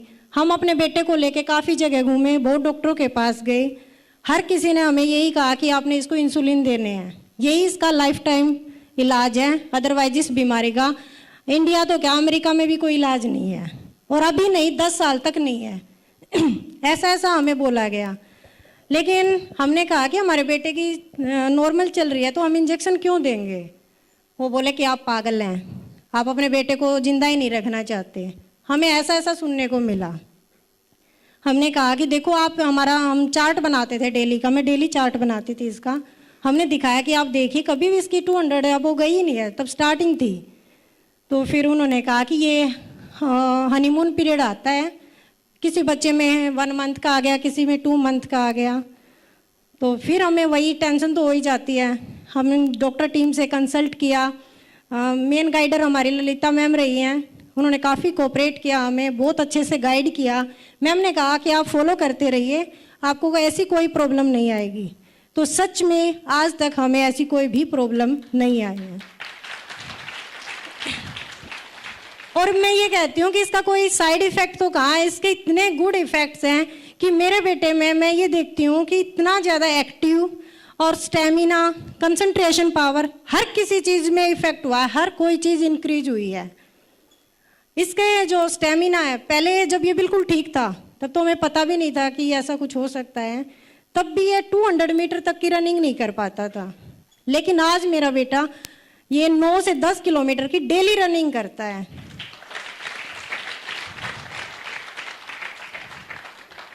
तो मैं ये कहती हूँ कि जो सर की गाइडेंस मिली हमें, सर तो हमारे लिए भगवान है। मैं सर का धन्यवाद करने के लिए मेरे पास कोई शब्द ही नहीं है। और कुछ का कहना होता है कि जैसे बहुत महंगी पड़ती है, इतनी फीस है, ये मैं ये कहती हूँ कि हमने DIP चार्ट लेने के बाद भी हमने डॉक्टर से विजिट किया तो उन्होंने इंस्टॉलमेंट पे ही 3-3 दिन के गैप पे बुला रहे हैं और क्या कर रहे हैं, सिर्फ इंजेक्शन लगाना सिखा रहे हैं, उसे डबल फीस हमने वहाँ दे दी। तो ये होता है कि हमें लगता है कि नहीं, वहाँ पे एक साथ दे रहे हैं कि इतना है। लेकिन मैं ये कहती हूँ कि आप अगर किसी को कोई ऐसी प्रॉब्लम हो जाती है या किसी रिलेटिव्स के हैं तो प्लीज़ आप इस चीज़ को ज़रूर फॉलो करें, क्योंकि ये मेरा एक्सपीरियंस है। मैं ये कहती हूँ कि सच में हमें अपना मेरे बेटे की ज़िंदगी बन गई। अगर मैं इंजेक्शन देती तो मुझे नहीं लगता कि ये ऐसा होता, ये ऐसे कर पाता। इम्यूनिटी सिस्टम भी इतना स्ट्रोंग हो गया है इसका कि अभी तक ये कभी इसको 1 बार 2 दिन के लिए बुखार हुआ था जनवरी में, अदरवाइज अब 1 साल हो गया है इसको कभी बुखार, कोल्ड, कफ कुछ भी नहीं हुआ है, बिल्कुल। हाँ जी, ये 11 इयर्स का हो जाएगा अब। जब हुआ इसका 10 इयर्स का था, ये अगस्त में हुआ था इसको, जुलाई में इसका बर्थडे आता है। जयंत जुलाई 25 को बर्थडे, एक बार हाथ हिला के दिखा दो। बस यहाँ जाओ, ऊपर बस से आ बस, जाओ, ठीक सीधे ठीक से। ठीक ठीक, ग्रेट ग्रेट ग्रेट, ये मेरा बेटा है। वंडरफुल, ठीक है, धन्यवाद धन्यवाद, thank you thank you thank you sir. Thank you thank you, धन्यवाद। तो आपने देखा ये जो डाइट है, ये कोई मेरा बनाया हुआ डाइट नहीं, हम तो इसको DIP डाइट बोलते हैं, लेकिन है क्या, फल और सब्जी तो है, राइट। लेकिन एक बात मैं अलर्ट भी करना चाहता हूँ आपको, एक मुसीबत में पड़ सकते हैं अगर आपने किसी को बोला कि आप ये DIP डाइट ले लीजिए, आपकी डायबिटीज़ ठीक हो जाएगी, ऐसा आपने बोल दिया तो जैसे कि मैं बोलता रहता हूँ, तो हमारे ऊपर FIR हो गया ऑलरेडी, राइट। हाँ, drug and magic remedy act, ये बोला कैसे कि आपकी डायबिटीज़ ठीक हो सकती है। मैं गया, पेशी हुई कि आपने बोला कैसे, मैंने ठीक हो नहीं सकता, हो गया देखो, नहीं आपने बोला कैसे, तो मैं क्या करें, बोलना भी तो चुप के बोलो, किसी को पता ना चले। तो मैं आपको हिंट दे रहा हूँ, मेरे ऊपर तो FIR चल रहा है, केस चल रहा है, हमारे नीलेश ओझा जी की वजह से आज हम यहाँ पे, नहीं तो अभी जेल में ही होते, राइट। तो लेकिन या तो आप नीलेश ओझा जी से दोस्ती कर लीजिए, और जब तक ऐसा नहीं होता तब तक आप धीरे से बोलिए कि आप ठीक हो सकते हैं, DIP डाइट फॉलो कर लीजिए। जैसा अभी मैंने जून में फिर अपने बेटे का HbA1c करवाया था, मैं 3 टाइम्स करवा चुकी हूँ, उसके बाद इसका हमेशा नॉन डायबिटीज़ की रेंज में आ रहा है, 5.5 आ रहा है। तो मैं 3rd टाइम फिर जून में करवाया था मैंने, अभी 21 जून को मैं डॉक्टर के पास गई, जिनके पास स्टार्टिंग में गई थी, कि सर इसका HbA1c अभी देखो नॉर्मल आ रहा है, कि जैसे बोल रहे थे, बोले कि हाँ हो सकता है, इसकी सारी बीटा सेल डैमेज नहीं हुई। उन्होंने ऐसा बोला कि इसकी बीटा सेल डैमेज नहीं हुई होंगी सारी। तो मैंने कहा कि सर हमें स्टार्टिंग में क्यों नहीं गाइड किया गया कि आप ऐसा फॉलो कीजिए, तो क्या पता आपका बच्चा ठीक हो सकता है। तो डॉक्टर के पास भी ऐसा कुछ जवाब नहीं है। उन्होंने कहा कि कैसे किया आपने, मैंने कहा कि हमने सिर्फ डाइट चार्ट को फॉलो किया है, सिर्फ खाने पीने में डिफरेंस किया है। तो वो भी अचंभित थे इस चीज़ से। Thank you thank you. देखिए, किसी बच्चे को जब आप बोलेंगे ना, तो DIP डाइट में आपको एक चीज़ ऐड करना है, ठीक है ना। वैसे तो हमारे पास आएंगे बच्चे तो हम 21,000 रुपये लेते हैं, इनसे भी लिया था, राइट। लेकिन अगर आप चाहते हैं कि 21,000 रुपये ना उनका लगे, तो एक फॉर्मूला है, DIP डाइट को समझ लिया, तो बच्चों के लिए ये रूल है, अगर बच्चा 4 से 10 साल के बीच में है तो DIP डाइट × 2, छोटे बच्चों की खुराक ज़्यादा होती है ना, तो जो भी डीआईपी डाइट का फॉर्मूला मैंने बताया था इंटू 2 कर देंगे, that is for year 4 to 10। और अगर बच्चा 11 से 17 साल के बीच का है तो डीआईपी डाइट का मैंने जो फॉर्मूला बताया थोड़ी देर पहले, फ्रूट का इंटू 10, वो जो भी कुछ बताया, उसके बाद भी 1.5 गुना और ज़्यादा, तो ये 11 से 17 साल के बच्चे का डाइट बन गया। 18 साल से तो फिर ये सेम ही डाइट है जो मैंने बताया। तो बस इतने बताने के हमें तो 21,000 मिल जाते हैं, राइट। तो खैर मैं ये बोलना चाह रहा हूँ कि ठीक होना बहुत ही आसान है, बीमार रहना मुश्किल है, लेकिन ठीक होने का जो आसान तरीका है ना, वो लोगों तक पहुंचाना ये थोड़ा मुश्किल काम हो गया है। वो उसके लिए ऐसे नियम बना दिए, अगर आप ऐसे पहुंचाएंगे तो आपके ऊपर कई सारे धाराएं कानून लग जाएंगी। आज का दिन मैंने बताया कि सबसे इंपॉर्टेंट बात जो मुफ्त में भगवान ने दिया है वो है हीट एंड वाटर। इनमें सबसे इंपॉर्टेंट है, जहां हम सब गलती करते हैं, वाटर, पानी। पानी अगर में बैठने से ही इतना फायदा हो सकता है, तो पानी सही पीने से कितना फायदा हो सकता है और गलत पीने से कितना नुकसान हो सकता है। तो इसके जो एक्सपर्ट हैं डॉक्टर नमिता, तो आगे मैं उनको दूंगा। तो ये वाटर कैसे आज के बाद आपको इस्तेमाल करना है, ये आपको बहुत ही ध्यान सुनना है। और मैं उम्मीद करता हूँ ना केवल आप सुनेंगे, इसको अपनाएंगे अपने आप के लिए, और जब आपको फ़ायदा दिखेगा तो आप अपने आसपास को ज़रूर बताएंगे। इस उम्मीद के साथ doctor Namita, please come on the stage and carry on. Thank you doctor Biyasi. Good afternoon to everyone.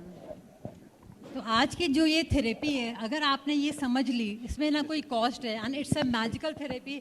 सभी बीमारियों का सिर्फ एक ही इलाज है। तो मैं बोलती हूँ कि कोरोना आता है, वैक्सीन आती है, सेकेंड डोज कोरोना म्यूटेट होता है, सेकेंड डोज ऑफ वैक्सीन आती है, डेल्टा वेरिएंट नॉक करता है तो बूस्टर डोज आती है। ये चल क्या रहा है हम लोगों की ज़िंदगी में? कभी आपने सोचा है कि ज़िंदगी भर क्या बंकर में छिप कर बैठे रहेंगे? मिडल एजेस में भी अगर कोई बीमारी होती थी तो सब लोग भूत प्रेत या डेमन्स को ब्लेम करते थे, और आजकल किसी को हल्का सा भी फीवर आता है तो फट से वो लैब की तरफ भागता है कि ब्लड टेस्ट करा के देखते हैं कौन सा फंगल इन्फेक्शन है, बैक्टीरियल इन्फेक्शन है, या फिर कोई हवा में नया वायरस आया है। अरे ये तो खुद से खुद की लड़ाई है, ये सारा इम्यूनिटी का लोचा है, इसमें बाहर वाले का कोई भी रोल नहीं है। क्या आप अपने इस शरीर की ताकत को जानते हैं? इस दुनिया में 7 बिलियन लोग हैं और आपके इस छोटे से शरीर में 80 बिलियन सेल्स हैं जो एक स्किन से कवर्ड हैं। अगर ये सारे सेल्स हार्मनी में काम करें तो कोई भी आपको सुपरमैन या सुपर वीमेन से बनने से नहीं रोक सकता। मगर आज तो आप एक मच्छर से भी डरते हैं। क्यों? क्योंकि हमारा सारा फोकस आउटर ब्यूटी पर है, ब्रांडेड क्लोथ्स, रिच कार्स, और अंदर से हमारा शरीर बीमार होता जा रहा है। तो अगर मैं अभी ये बोलूं कि ये कॉन्फ्रेंस आदिवासी स्टाइल में रखो बिना कपड़ों के, तो सारा सबका कॉन्फिडेंस फुस हो जाएगा। तो जब एक स्पर्म और ओवा दोनों मिलकर एक नन्ही सी जिंदगी की शुरुआत करते हैं माँ के पेट में, तो ये नन्हा बच्चा 96% पानी का बना होता है। और जिस एमनियोटिक फ्लूइड में ये 9 महीने तैरता है, उस एमनियोटिक फ्लूइड की कंसिस्टेंसी बिल्कुल सी वाटर जैसी होती है। जब ये बच्चा पैदा होता है तो ये 80% पानी का होता है, एडल्टहुड में 70% पानी का होता है नेक्स्ट, और जब हम लोग मरने लगते हैं ओल्ड एज में तो ये 50% पानी का होता है। तो आखिर ये पानी कम क्यों होता जा रहा है? हमको थोड़ा इसके बारे में और समझना पड़ेगा। तो यूनिवर्स के कुछ लॉज हैं, as outside so inside, as above so below. तो अंदर के पानी को समझने के लिए हम इसके बाहर के पानी को देखते हैं। अगर आप बाहर देखते हैं तो पानी ओशन, रिवर, लेक्स की तरह होता है। इसी तरह से हमारे शरीर के अंदर भी जो सेल्स के अंदर का पानी है उसकी कंसिस्टेंसी बिल्कुल रिवर के पानी जैसी है, और जो हमारे सेल्स के बीच का पानी है या जो हमारा सेरिब्रोस्पाइनल फ्लूइड है जिसमें हमारा नर्वस सिस्टम काम करता है, उसकी कंसिस्टेंसी बिल्कुल ओशन के पानी की जैसी होती है। और हमारी बॉडी में कुछ रुका हुआ पानी है, उसको हम पॉन्ड का पानी कह सकते हैं। उसी में धीरे धीरे काई जमने लगती है और बदबू आने लगती है, और यही है सारा डिजीज़ का राज, उसी को हम लोग डिजीज़ बोलते हैं। तो हम देखते हैं कि किस तरह से हम अपने पानी को ठीक कर सकते हैं, तो हम अपनी डिजीज़ को भी ठीक कर सकते हैं। नेक्स्ट, तो हमारे शरीर में जो मसल्स होती हैं वो 75% पानी की बनी है, ब्रेन हमारा 85% पानी का बना है, ब्लड 82%, हमारे लंग्स जो हैं वो 90% पानी के बने हैं, और इवन हमारी जो बोन्स हैं वो भी 28% पानी की बनी है। तो अगर हम हमारी बॉडी के फिजियोलॉजिकल प्रोसेसेस को करने के लिए, जैसे कि हमारा बॉडी में यूरिन बनता है, पसीना आता है, खाना डाइजेस्ट होता है, एक्सपिरेशन में भी, रेस्पिरेशन में हम लोगों का 1 से 1.5 लीटर पानी डेली निकल जाता है। तो अगर कोई पूछता है कि हमें दिन में कितना पानी पीना चाहिए, तो अगर हमारे फिजियोलॉजिकल प्रोसेस में 2 से 2.5 लीटर पानी डेली बेसिस पर निकलता है, तो मिनिमम टू मिनिमम हमें 2 से 2.5 लीटर तो पानी पीना ही पड़ेगा।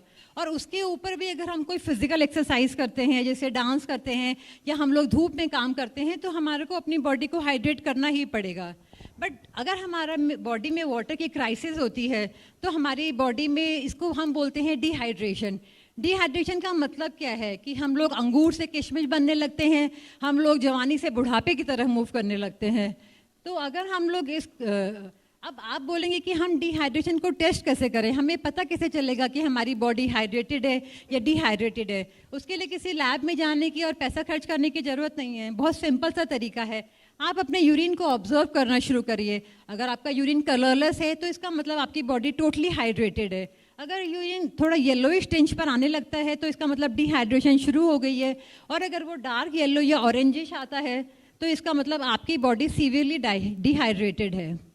अब अगर आपकी बॉडी डिहाइड्रेटेड है तो ये किस तरह से डिजीज़ में मैनिफेस्ट करती है, ये मैं आपको दिखाती हूँ। आपका ब्रेन सबसे चालाक ऑर्गन है आपकी बॉडी का, और पानी के बिना उसका गुजारा नहीं है। तो जब आपका शरीर डिहाइड्रेटेड हो जाता है, वो कहीं ना कहीं से पानी की चोरी करने लगता है। और सबसे पहले लीस्ट इम्पॉर्टेंट ऑर्गन हमारा मसल्स है, इसीलिए जो ब्रेन है वो मसल से पानी चुराने लगता है। तो आप में से जितने भी लोग यहाँ पर बैठे हैं, अगर आप अपनी हिस्ट्री देखेंगे, बचपन से देखेंगे, तो फर्स्ट सिम्टम हर बंदे की लाइफ में एक ही होता है, जर्नल वीकनेस या उसको मस्कुलर क्रैम्प्स आते हैं। और अगर हम लोग अब समझते नहीं है कि हमको वीकनेस हो रही है, क्योंकि हर एक की बेड साइड पे कॉम्बीफ्लैम का पत्ता बचपन से ही रखा रहता है, जैसे ही मस्कुलर पेन होता है फट से एक एनाल्जेसिक पॉपअप कर लेते हैं। सेकेंड, जब अभी भी हमारे ब्रेन को पानी की ज़रूरत पड़ती है, मसल से वो और पानी खींच नहीं सकता है, तो सेकेंड ऑर्गन आता है स्टमक। क्योंकि हमारी डाइजेशन में बहुत ज़्यादा पानी यूज़ होता है, तो हमारा जो ब्रेन है वो स्टमक को कम पानी सप्लाई करना शुरू कर देता है। तो इसीलिए हमारा खाना ढंग से डाइजेस्ट नहीं हो पाता और हमें एसिडिटी होने लगती है। जब यही गैस हमारे ब्रेन में चढ़ती है, हम इसको माइग्रेन का नाम देते हैं। और जब ये दिल के पास जाती है, हम इसको हार्टबर्न बोलते हैं, और हम ब्लोटिंग वगैरह के सारे सिम्टम्स आने लगते हैं। मगर हमारी बॉडी बहुत मैजिकल है, कम से कम ये 15-20 सालों तक इन सिम्टम्स को कॉम्पेंसेट करती है, और ऑफ एंड ऑन आपको ये सब सिम्टम्स लाइफ में आते रहते हैं। मैं ये दावा करती हूँ कि हर आदमी ने मुट्ठी भर भर के यहाँ पर एंटा एसिड्स खाई होंगी, और पता नहीं अपनी लाइफ में कितना डाइजिन की बोतल पी होंगी। और अभी भी हम लोग ये समझ नहीं पाते हैं कि हमारे शरीर में पानी की कमी हो रही है। तो धीरे धीरे हमारा जो ये पानी है लोअर डाइजेस्टिव ट्रैक्ट में सूखने लगता है, लोअर इंटेस्टाइन में सूखता है, और फिर लार्ज इंटेस्टाइन भी हमारी सूखने लगती हैं। और सबकी लाइफ में नेक्स्ट सिम्टम आएगा कॉन्स्टिपेशन। तो गैस्ट्राइटिस के बाद आप सब लोग अपनी लाइफ हिस्ट्री देख लें, सबका एक सेम पैटर्न है, क्योंकि हमारी बॉडी सबकी सेम है। और अगर हम अभी भी हम ध्यान नहीं देते हैं तो नेक्स्ट हमारा सर्कुलेटरी सिस्टम इफेक्ट होने लगता है। सर्कुलेटरी सिस्टम इफेक्ट होने से हमारे हाथ और पैर की नसें सूखने लगती हैं। तो सबकी लाइफ में क्या होगा कि एक्सट्रीमिटीज़ जो हैं वो ठंडी होने लगेंगी। सब बोलते हैं कि हमारे हाथ पैर ठंडे होने लगे हैं। और जो खून की नसें हैं वो भी पतली होने लगती हैं, और हमारा खून गाढ़ा होने लगता है, क्योंकि हमारी बॉडी में पानी की कमी हो जाती है। और उस खून को दूर तक पहुंचाने के लिए हमारे हार्ट को ज़्यादा पंप करना पड़ता है, तो ऑटोमेटिकली ब्लड प्रेशर बढ़ जाता है। मगर हम लोग क्या करते हैं, एलोपैथिक डॉक्टर के पास जाते हैं, वो हमारा ब्लड प्रेशर देखता है और हमको ज़िंदगी भर के लिए हाइपरटेंसिव मरीज घोषित कर देता है, और डेली हम लोगों को एक गोली पॉपअप करनी पड़ती है।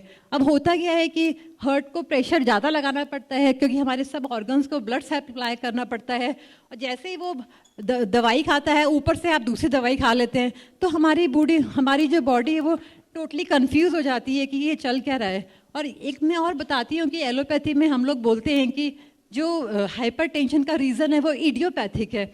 इडियोपैथिक मतलब विदाउट एनी रीज़न। तो उनको तो कोई रीज़न ही नहीं पता है एलोपैथिक डॉक्टर को। वो बोलते हैं कि ब्लड प्रेशर बढ़ रहा है, but they don't know the reason कि ब्लड प्रेशर क्यों बढ़ रहा है। अभी भी हम लोग समझ नहीं पाते हैं। तो सर्कुलेटरी सिस्टम के बाद हमारा नेक्स्ट होता है रेस्पिरेटरी ऑर्गन, हमारा इफेक्ट होना शुरू होता है, क्योंकि रेस्पिरेशन में हमारी एक्सेल्ड एयर में बहुत ज़्यादा वाटर का लॉस होता है। मेरे को भी पानी चाहिए। Water break for 2 seconds।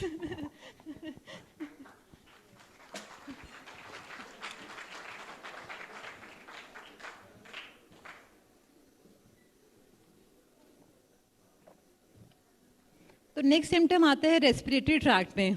अब क्या होता है कि एल्वियोलाई से हमारा एयर एक्सचेंज होता है, तो ब्रेन बोलता है भाई कम एक्सचेंज करो, इतना सरफेस एरिया इसका कम करो, तो हमारे लंग्स में म्यूकस सेक्रेट होने लगता है, तो हमको ब्रेथलेसनेस हो जाती है। मैं ये गारंटी से बोलती हूँ, अगर किसी को भी अस्थमा का अटैक पड़े और वो अपनी जीभ पर 1/4 चम्मच नमक रखे और 2-3 ग्लास पानी पी जाए तो उसको कोई इनहेलर की ज़रूरत ही नहीं पड़ेगी। अब अगर रेस्पिरेटरी सिस्टम में भी हमारा ब्रेथलेसनेस वगैरह सब सिम्टम्स शुरू हो जाते हैं और दवाई खाने की और डॉक्टर्स के पास जाने की तो हमें आदत है, तो हम चले ही जाते हैं। इसके बाद नेक्स्ट सिम्टम हमारा क्या इफेक्ट होता है, अभी क्या है ना कि ब्लड प्रेशर आपका बढ़ गया तो एलोपैथी डॉक्टर आपको बोलेगा सॉल्ट इंटेक बंद कर दो। सॉल्ट इंटेक बंद कर दिया, उससे क्या हुआ कि सेल के अंदर का पानी रिवर जैसा है, सेल के बाहर का पानी ओशन जैसा है, दोनों पानी मिल गए, ऑस्मोटिक प्रोसेस जो है बॉडी का सारा खत्म हो गया, तो जो हमारा पानी है वो टिश्यूज़ में सीपने लगता है। तो नेक्स्ट प्रॉब्लम हमारे पेशेंट्स की आती है कि उनके पैरों में स्वेलिंग हो जाती है, उनके लोअर एब्डोमेन में स्वेलिंग हो जाती है तो उसको एसाइटिस का नाम देते हैं, और जब उनके चेस्ट में स्वेलिंग होती है तो उसको वो प्लूरल एफ्यूजन का नाम देते हैं। नेक्स्ट,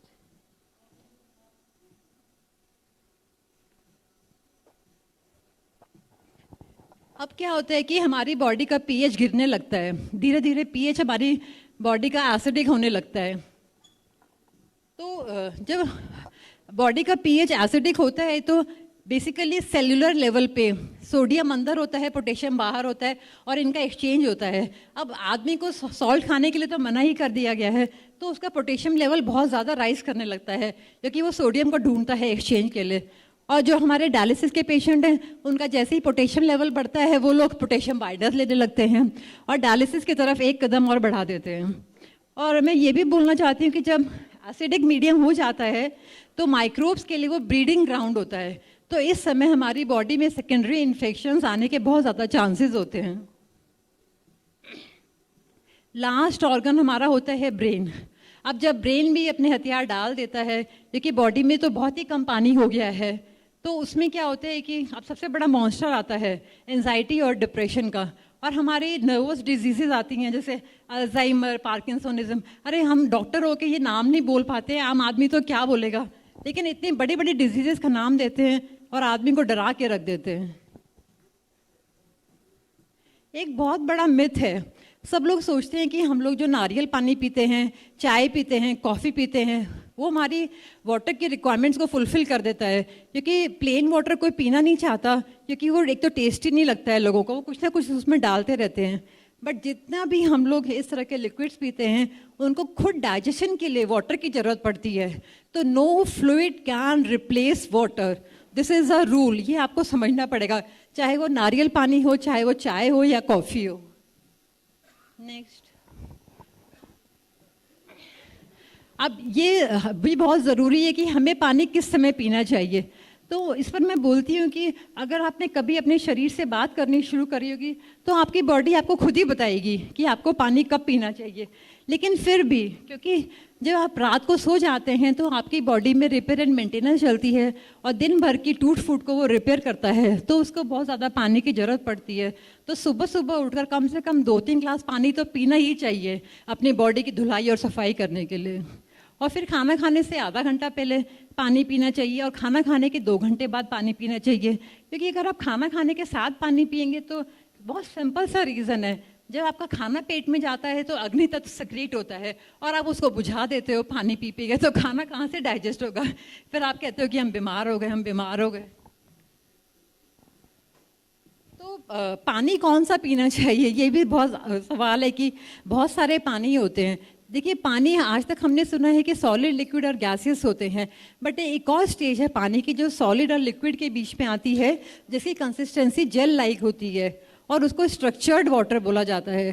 स्ट्रक्चर्ड वाटर का मतलब है कि ऑर्गेनाइज्ड वाटर विदाउट माइक्रोब्स।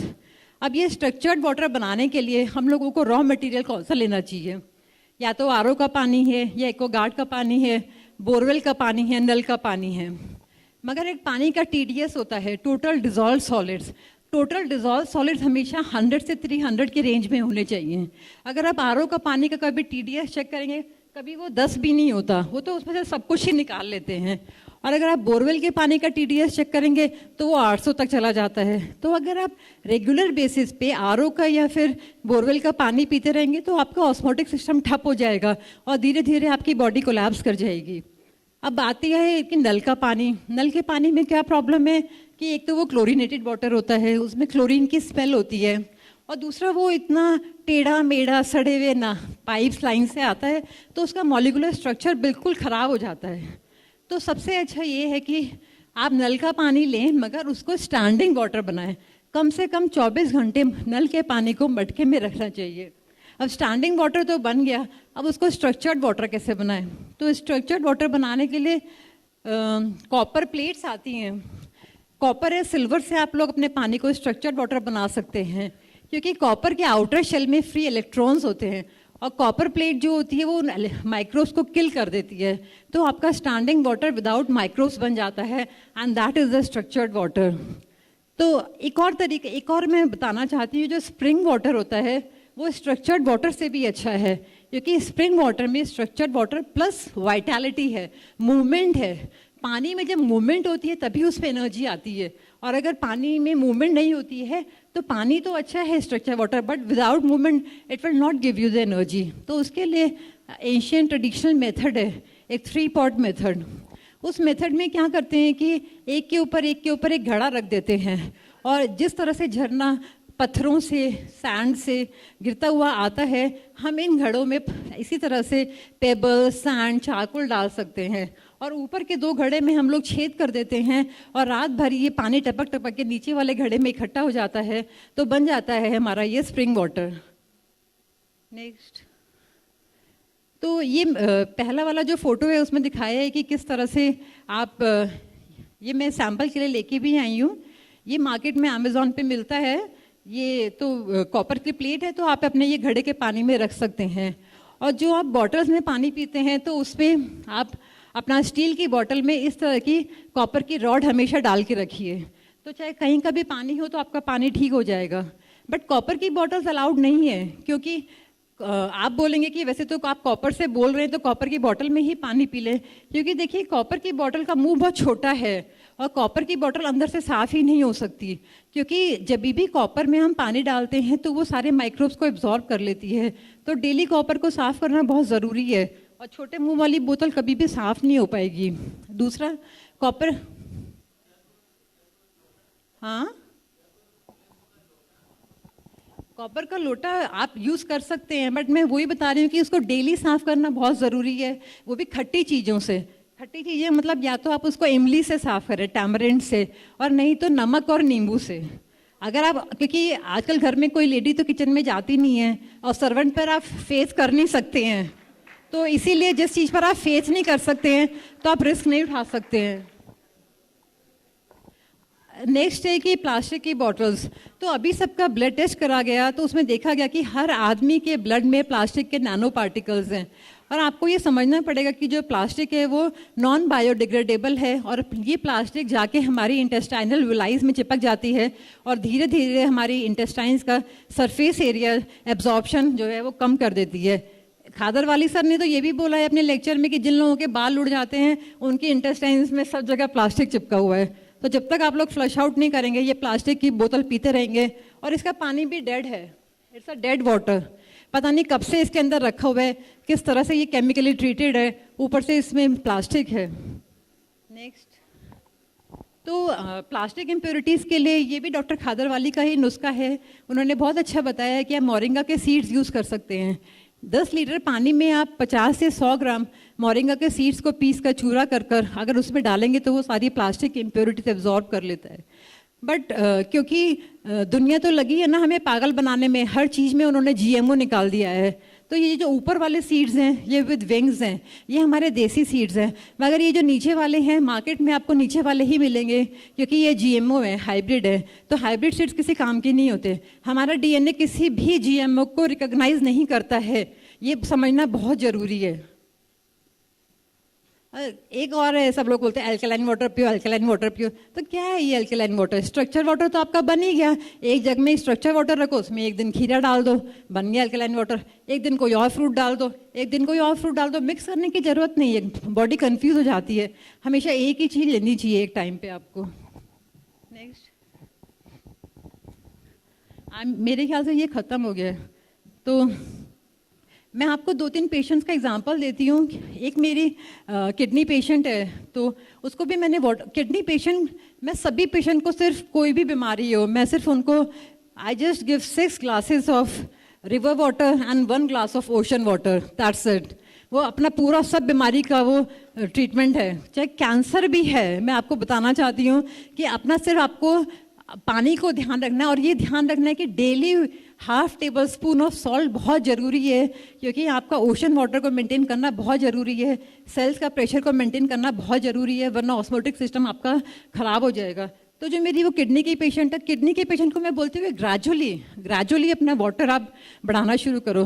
तो अभी 1 हफ्ता पहले ही मैंने उसका पानी बढ़ाया, तो उसका यूरिन आउटपुट भी बढ़ गया, उसकी जनरल कंडीशन भी अच्छी हो गई, और उसका यूरिन येलो से कलरलेस हो गया। तो that was the achievement. Secondly, एक हमारा पेशेंट है अंकुर, जिसकी हमने एक प्रेस कॉन्फ्रेंस करी थी, उसकी हमने डायलिसिस रिवर्स की है, उसके लिए अब डायलिसिस नहीं होती है, लेकिन उस पर भी मैंने वाटर थेरेपी ट्राई करी है। तो अभी उसने अपना अल्ट्रासाउंड कराया था, तो उसके अल्ट्रासाउंड में उसका किडनी का साइज़ भी बढ़ गया है। तो वाटर थेरेपी करने से किडनी का साइज़ भी बढ़ जाता है।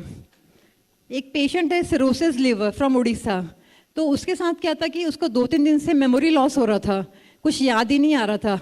उसको मैंने बोला खाना पीना छोड़, सिर्फ अल्कलाइन वाटर ले ले, और 12 घंटे के अंदर अंदर उसका सारे सिम्टम्स गायब हो गए, और उसको वो रिपीट भी नहीं हुए सिम्टम्स आज तक। 1 महीना हो गया इस बात को। और एक थैंक यू ये ऑटो इम्यून डिजीज़ में भी ये थेरेपी बहुत वंडरफुल काम करती है।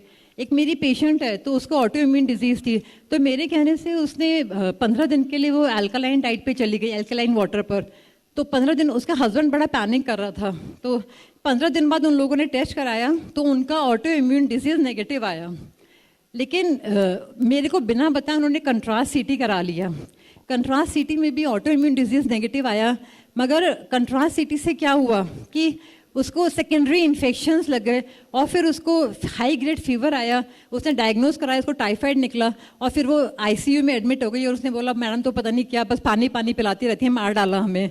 तो इस तरह से जब तक कॉन्फिडेंस नहीं आता हम लोगों के साइंसेज में, तो ट्रीटमेंट नहीं होता। इस पर मैं आपको बताना चाहूँगी कि अपनी बॉडी में कभी भी कोई भी कंट्रास्ट डलवाने की ज़रूरत नहीं है, कोई भी आइसोटोप डलवाने की ज़रूरत नहीं है, किसी भी सीटी स्कैन मशीन में बैठने की ज़रूरत नहीं है, किसी भी एमआरआई में बैठने की ज़रूरत नहीं है। रीज़न क्या है, ये नेक्स्ट लेक्चर में, क्योंकि ये आज का टॉपिक नहीं है। लेकिन जो हम लोगों की कोरोना में डेथ हुई है, तो बहुत मेजर रीज़न है कि सीटी स्कोर देखने के लिए बार बार हम लोगों ने उनको सीटी मशीन में बिठाया। कोई भी ज़रूरत नहीं थी सीटी मशीन में बिठाने की। तो मैं थोड़ा सा ये सैंपल लेके आई हूँ, मैं आपको अल्कलाइन वाटर दिखाती हूँ किस तरह से बनाते हैं।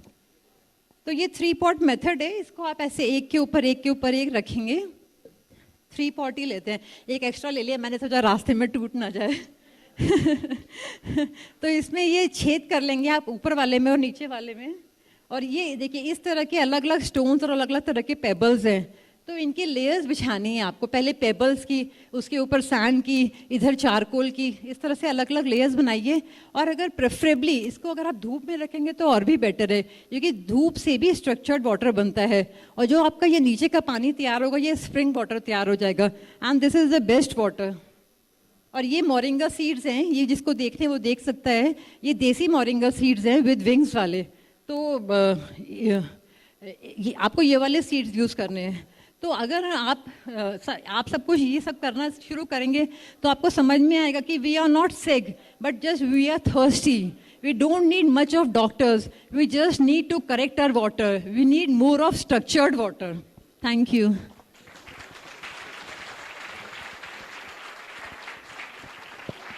Thank you, thank you. तो आपने अभी देखा इलाज तो मुफ्त में ही होता है, right? So this is water is not a only water, it is medicine also, अगर उसे ठीक से इस्तेमाल किया जाए। होपफुली आप इस्तेमाल करेंगे इसको। और हमारे बीच में योगेश जी हैं, एक बार आएंगे सर? आपने आप में से कितने लोगों ने हमें पहले भी देखा, हमें और योगेश जी को साथ में? आपको बहुत लोग जानते हैं। आज से कुछ साल पहले हमने जो शुरुआत किया था इस मुहिम का, तो शुरुआत इनसे हुई थी। तो आपका जो हिम्स हॉस्पिटल में एक छोटा सा एक्सपीरियंस है, मैं चाहता हूँ कि अभी आते हुए हम बात कर रहे थे तो मैंने कहा जो भी आपने बोला एक बार बोल दीजिए, सब में हिम्मत आ जाएगी। Please sir. वंदे मातरम।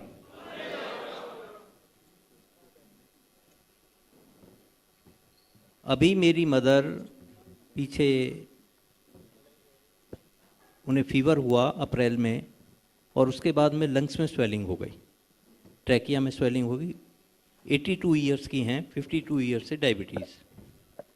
2014 में उनकी जो सिचुएशन थी, 80 to 100 यूनिट वो इंसुलिन लेती थी और 20 tablets in a day. Almost सारी डिजीज़ थी उनको, और डॉक्टर साहब ने कहा था, हमारे जो फैमिली डॉक्टर हैं उन्होंने कहा था कि भाई अब ये लास्ट स्टेज है, इनकी सेवा कीजिए। 2014 की बात है। तो DIP डाइट शुरू की तो सारा कुछ रिवर्सल हुआ और वो हमारे साथ में अभी तक हैं। 2022 में 2021 में जो ये लास्ट कोरोना का फेज़ आया, तो उसके अंदर में उनको एक पैरालिटिक इफेक्ट आया ऑप्टिक नर्व में। उनकी आई बॉल मतलब स्टेशनरी नहीं रही, घूमने शुरू हो गई और टिकती नहीं थी एक जगह पर, और 15% ही उनका विज़न रह गया। तो भी डॉक्टर्स ने कहा कि भाई ये कराइए, ये कराइए। हमने डॉक्टर साहब से कंसल्ट किया और स्ट्रिक्टली DIP डाइट को फॉलो किया और प्रोटीन डाइट हमने छोड़ दी। 1 महीने के अंदर रिवर्सल हुआ, 1 महीने के अंदर। 3rd केस, अभी उनको फीवर हुआ और फीवर के बाद में ट्रैकिया, जैसे मैं बता रहा था, ट्रैकिया के अंदर स्वेलिंग आई, ब्रेथलेसनेस हुई और बुरी तरह से वो बस ऐसा स्टेज हुआ कि 1 तारीख को रात को तकरीबन कोई 4:30 बजे उनकी पल्स भी चली गई। पल्स जाने के बाद में 2-3 बार पल्स गई, फिर वापस आई। हम उन्हें नेबुलाइज कर रहे थे और साथ में स्टीम वगैरह भी कर रहे थे। समहाउ थोड़ा सा सैचुरेशन आया उनके, और हम उन्हें लेकर के हिम्स जयपुर चले गए। वहाँ पर हमने जो छोटे छोटे ट्रीटमेंट किए, ये समझिए कि मैं ये गारंटी से कह सकता हूँ कि अगर मैं किसी एलोपैथ मल्टी स्पेशलिटी हॉस्पिटल में ले जाता तो 3 या 4 दिन के बाद में डेड बॉडी लेकर के आता। ये मैं लिख करके स्टाम्प पेपर पे दे सकता हूँ। और आज वो हमारे साथ में हैं और ठीक है।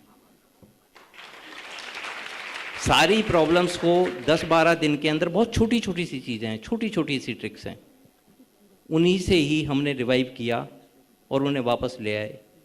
डॉक्टर साहब का जो योगदान है सोसाइटी के लिए, मैं ये मानता हूँ कि अमूल्य है।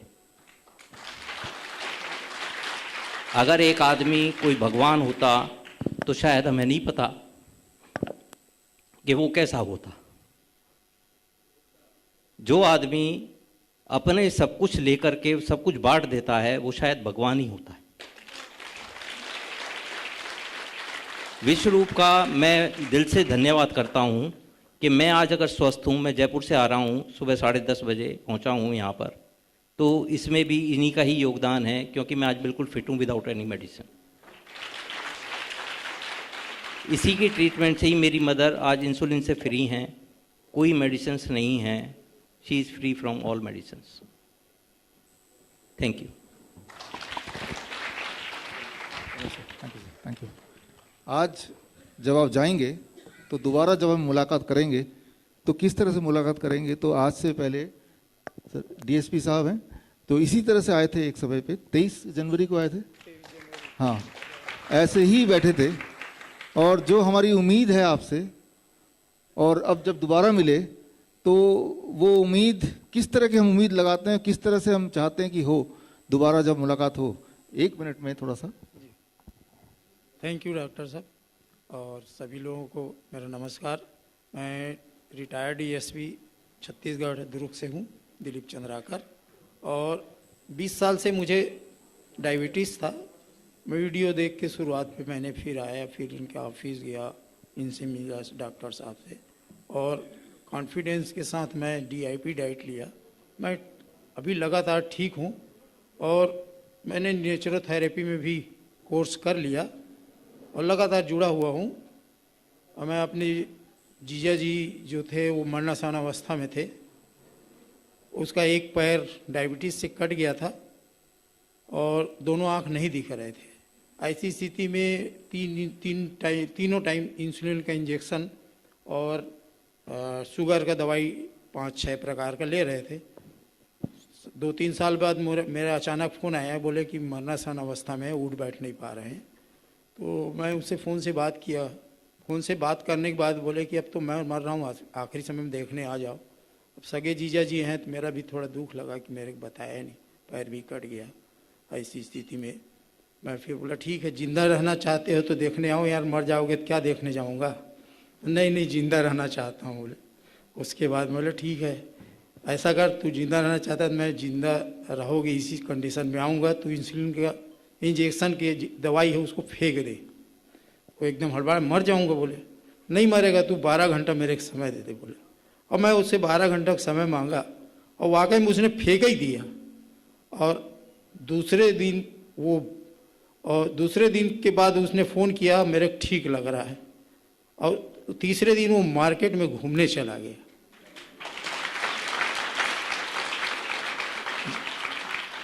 यही मेरा फर्स्ट इलाज उन्हीं से मैं किया, चूँकि परिवार का मेरे जीजा जी हैं, इसलिए मैंने फर्स्ट। और आज उसके बाद साल भर से उनकी तबीयत है, कोई दवाई नहीं ले रहा है, कोई इंसुलिन नहीं ले रहा है, कुछ भी नहीं ले रहा है। और जो डॉक्टर साहब ने बताया था, डॉक्टर विश्वरूप राय चौधरी जी ने, कि फियर, डायग्नोसिस और ड्रग्स, ये तीनों का जो तालमेल है, उस हिसाब से उसको डर को पहले भगाया मैंने। और डर भगाने के बाद बिना डायग्नोसिस बोले शुगर नापना नहीं, नापना नहीं है तेरे को। और फल, डॉक्टर साहब मना किया, नहीं फल 1 किलो खा। आम अभी सीजन है तो 1-1 किलो भर के आम खाया वो, और मैं भी खा रहा हूँ। मैं 20 साल से शुगर पर मैं भी खा रहा हूँ। तो मैं डॉक्टर विश्वरूप राय चौधरी को धन्यवाद देता हूँ, जिन्होंने मुझे, चूँकि मैं ज़िंदगी भर पुलिस विभाग में नौकरी करते करते जिस टेंशन से गुजरा हूँ, अब रिलैक्स मूड से मैं ये सिस्टम में आया हूँ। और नेचुरोपैथी में मुझे बहुत अच्छा लग रहा है और ताकत भी महसूस होता है और सब चीज़ अच्छा लग रहा है। मैं पुनः धन्यवाद देता हूँ डॉक्टर विश्वास। धन्यवाद सर, फर्स्ट क्लास। 2021-23 जनवरी को सर यहाँ पे आए थे इसी जगह पे। That was the launch of the Subhash Chandra Bose जयंती वाले दिन हमने हमारी जो किताब थी 1 question that can save your life, उसकी लॉन्चिंग में सर आए थे। और उसके बाद तो मैं उम्मीद करता हूँ जब हम और आप दोबारा मिलेंगे तो ऐसी कोई कहानी के साथ मिलेंगे, कुछ ज़िंदगी बदलेंगे। धन्यवाद, thank you Shivangi, thank you thank you thank you thank you thank you thank you thank you thank you. Bharat Navnirman अभियान की तरफ से डॉक्टर साहब को बहुत बहुत बधाई, बहुत बहुत बधाई। हम सिर्फ इतना बताना चाहते हैं कि जिस काले गोरे भेद से ये क्रांति की शुरुआत हुई थी, वो गोरों वाली व्यवस्था, वो क्रीम लगा के सुंदर बनने वाली व्यवस्था छोड़िए और अच्छी स्वास्थ्य जो है, जो आयुर्वेद के अभिधान में है, उसको अपनाइए, जिसे हम बोलते हैं समदोषा समाग्निश्च समधातु मलक क्रिया प्रसन्न आत्म मन इंद्रिय स्वस्थ इति अभिधीयते। ये पैचअप सॉल्यूशन छोड़िए, अपनी बात पित्त कफ को समता रखिए, स्थिरता लाइए और आत्म मन प्रसन्न होकर इंद्रियों को संयम लाइए और क्रांति में आगे बढ़िए। बोले इनकलाब। सभी साथियों से निवेदन है कि 2 मिनट और प्रतीक्षा कर लें। भोजन तैयार है, लेकिन और हम लोग समझ रहे हैं कि अब काफी समय भी हो चुका है, भूख भी लगी होगी, तो अभी कृपया 2 मिनट और 2-3 मिनट और बैठिएगा। गाना भी करेंगे, लेकिन अभी एक वक्ता और रह गए हैं, 5 मिनट में वो अपनी बात पूरी कर लेंगे। एक बार बैठ जाइएगा, क्योंकि इसके बाद फिर भोजन की शुरुआत होगी। अगले वक्ता के रूप में मैं आमंत्रित करना चाह रहा हूं बंगाल से आए हुए एआईएम के बहुत जबरदस्त साथी, जिन्होंने बहुत सारे लोगों को एआईएम से जोड़ा है और बहुत अच्छा काम कर रहे हैं, जगदीश चंदा जी। मैं उनसे निवेदन कर रहा हूं कि वो आएं और 5 मिनट में, क्योंकि आप लोगों की भूख अब आपके ऊपर निर्भर है, कि आप कितनी देर में उनको खाना खिलाएंगे, तो उसी तरह से संक्षेप में अपनी बात रखें। धन्यवाद।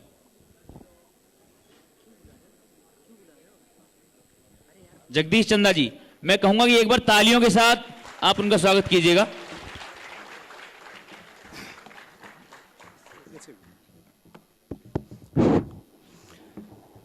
सभी भाइयों को नमस्कार।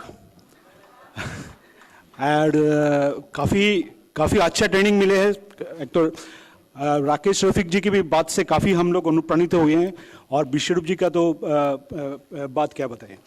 मैं ज़्यादा टाइम नहीं लूँगा। जो कल से और हम जो सोच रहे थे, जैसे कि डॉक्टर विश्वरूप सर ने भी बता रहे थे कि सवाल करना पड़ेगा, सवाल करना सीखिए। देखिए, यही है कि हम लोग अभी जो वक्त पे खड़े हैं कि हमें सवाल करना बहुत जरूरी हो गया। और ये देखिए, ये हमारा ट्रू नेचर भी है। जब हम जब बचपन में हम जन्म लेते हैं, ऊपर वाला ये नेचर, भगवान हमको दो बड़े गुण से हमको ये भेजते हैं। एक तो ये जो कि हर चीज में सवाल करने का, खुद को भी हर चीज जानने के लिए, everything that we want to know, हर चीज को जानने के लिए जो एक इंसेंट क्यूरियोसिटी है, वो हमको भगवान ये गुण दे के ही भेजते हैं। और ये क्योंकि ये इंसेंट क्यूरियोसिटी से, ये क्वेश्चन से हम लोग सही क्वेश्चन खुद को करके उसको सॉल्व करते करते हम आगे और सत्य की तरह जाते हैं और बड़े बड़े खोज निकल के आते हैं। ये डॉक्टर सर के भी जो खोज है, ये क्यों सारे लोग बीमारी पड़ता है, ये इनके खोज खुद जब सॉल्व करने लगे तो नए नए चीज इनको मिलते गए और हमको बताते गए। तो ये दिस इज सबसे बड़ी गुरुत्वपूर्ण आज हमको है कि हर चीज जो भी हम कर रहे हैं, जो भी समाज व्यवस्था है, जो भी जैसे भी हम लोग सीख रहे हैं, जो भी कर रहे हैं, इसके पीछे हम सवाल करना सीखे, सवाल करें खुद को, और उसके लिए क्या सही रास्ता है उसके ऊपर हम लोग विचार करें। लेकिन दूसरा क्या है कि एक चीज और भी है जो हम लोगों को दिया जाता है, जो कि हम we are a great copy cat. हम लोग हर चीज को जो है क्या ना, जो भी देखते हैं उसको बिलीव करते हैं और उसको कॉपी करना कोशिश करते हैं। ये भी हमको बचपन में देता है, जैसे कि इसीलिए हमारा 90% of our activity are basically copying others. हम जैसे खाते हैं, जिस भाषा में बात करते हैं, जो हमारा मातृभाषा है वो क्यों क्या है, हम सुबह बचपन में जो हम देखते थे, जो हमारा माँ बाप या आसपास में जो लोग जिस भाषा में जिसको कौ बोलते थे, हम भी उसको कॉपी करने की कोशिश करते हैं। ये गुण हमको भगवान दिया जाता है, देते हैं, क्योंकि जो हमारा सीखने का प्रोसेस जो है वो थोड़ा आसान हो जाए। क्योंकि हर चीज में हम सुबह बचपन से अगर क्वेश्चन करने जाएंगे तो हमारा सीखने का प्रोसेस बहुत देर हो जाएगा। और बचपन में ये गुण हमारे लिए जरूरी होती है, क्योंकि अगर जब भी कोई बच्चा जन्म लेते हैं, वो इट्स बिकम ए डिवाइन। तो उसके आसपास में जो लोग हैं, वो जो भी करते हैं उनकी भलाई के लिए, उनका out of love for that child वो करते हैं। तो उनकी अच्छे के लिए वो उनको कॉपी करना भी, एक फेथ करना भी एक अच्छी, एक उनके लिए भलाई के लिए होते हैं। लेकिन जो सिस्टम है, जो हम लोग ये एजुकेशन सिस्टम से जो बड़ा होते हैं, वो क्या करते हैं, हमारा ये जो क्वेश्चन करने का, जो सीखने का जो एक क्यूरियोसिटी होता है, उसको बंद कर देते हैं, उसको दबा देते हैं। और ये जो कॉपी करने का जो रास्ते हैं, कॉपी करने का जो स्वभाव, वो हमारा बरकरार रहते हैं। तो इसीलिए क्या होता है, जैसे आज हम देखते हैं कि किसी को पूछते हैं कि वैक्सीन क्यों ले रहे हैं, क्यों दवा ले रहे हैं, और सब ले रहे हैं, हम पढ़ाई क्यों कर रहे हैं, बस और कर रहा है, हम इंजीनियर क्यों बन रहे हैं, बस और कर रहे हैं। तो ये चीज से हमको निकलना पड़ेगा। हमें ये आज हर चीज में, जैसे जो भी सिस्टम हम फॉलो कर रहे हैं, क्यों कर रहे हैं, इसके पीछे कारण क्या है, इसकी खोज हमें खुद को लाना, खुद सोचना चाहिए इसका क्या सॉल्यूशन है। और इसके लिए हमें एक मेंटर भी के साथ भी लेना पड़ेगा। देखिए, एक जो personality, there are 4 quadrants of personality. हमारा जो जीवन का पूरा जो विस्तार, जो भाग है, उसको हम 4 क्वाड्रेंट में डिवाइड कर सकते हैं। एक तो कुछ चीज है जो हम अपने बारे में जानते हैं और बाकी लोग भी जानते हैं। जैसे मेरा नाम क्या है, मैं कहाँ रहता हूँ, अभी बता दे, मेरा भी पता है, आपको भी पता है। लेकिन कुछ चीज़ है जो हमारे लिए मैं ही जानता हूँ, लेकिन आप लोग नहीं जानते। जैसे मेरा सही एज क्या है, मेरा सही इनकम क्या है, मेरा पीछे कोई अफेयर था कि नहीं। ये 2 चीज़ है। और इसके आगे का जो चीज़ है और भी इंपॉर्टेंट, जो चीज़ मुझे पता नहीं है लेकिन बाकी लोगों के पता है। जैसे मेरा टॉकिंग हैबिट क्या है, मेरा बॉडी ऑर्डर है कि नहीं, मुझे पता नहीं। जैसे कुछ लोग जो है लिसनिंग मतलब सुनने का फायदा क्या है, लिसनिंग का फायदा क्या, इसके बारे में घंटे भर बात कर सकते हैं। ये एक इंपॉर्टेंट चार्ट। कुछ चीज ऐसे है जो मुझे भी नहीं पता और बाकी लोग की भी पता नहीं है। वो होता है हमारा पोटेंशियल। अभी उस एरिया में जो हम बढ़ सकते हैं, उसके लिए क्या चाहिए, हमें एक मेंटर चाहिए जो हम क्या बढ़ सकते हैं उसको हमें रास्ता में ले जाएंगे। तो हमें ये आशा है, ये इसमें अच्छा है कि ये हमारा जो भारत नवनिर्माण अभियान बन रहा है, ये इनके जो अध्यक्ष है अक्षय जी, नीलेश ओझा जी एवं और भी काफ़ी सारे जो ज्ञानी व्यक्ति हमारे साथ हैं, तो हम लोगों को अच्छी तरह से ग्रूम करने का जो है, we are safe and secure कि हमको ये अच्छी रास्ता दिखा के लेके जाएंगे। मैं ज़्यादा बात नहीं लूँगा, यही है कि हम साथ में हैं। हम कलकत्ता से और भी लोग आए हुए हैं, काफ़ी सारे लोग हम लोग वहाँ पे लगा के रखा, हम साथ में इनके साथ ये क्रांति, ये जो जर्नी है, इसके साथ हम पूरे दिल और जान लगा के साथ में रहेंगे। Thank you.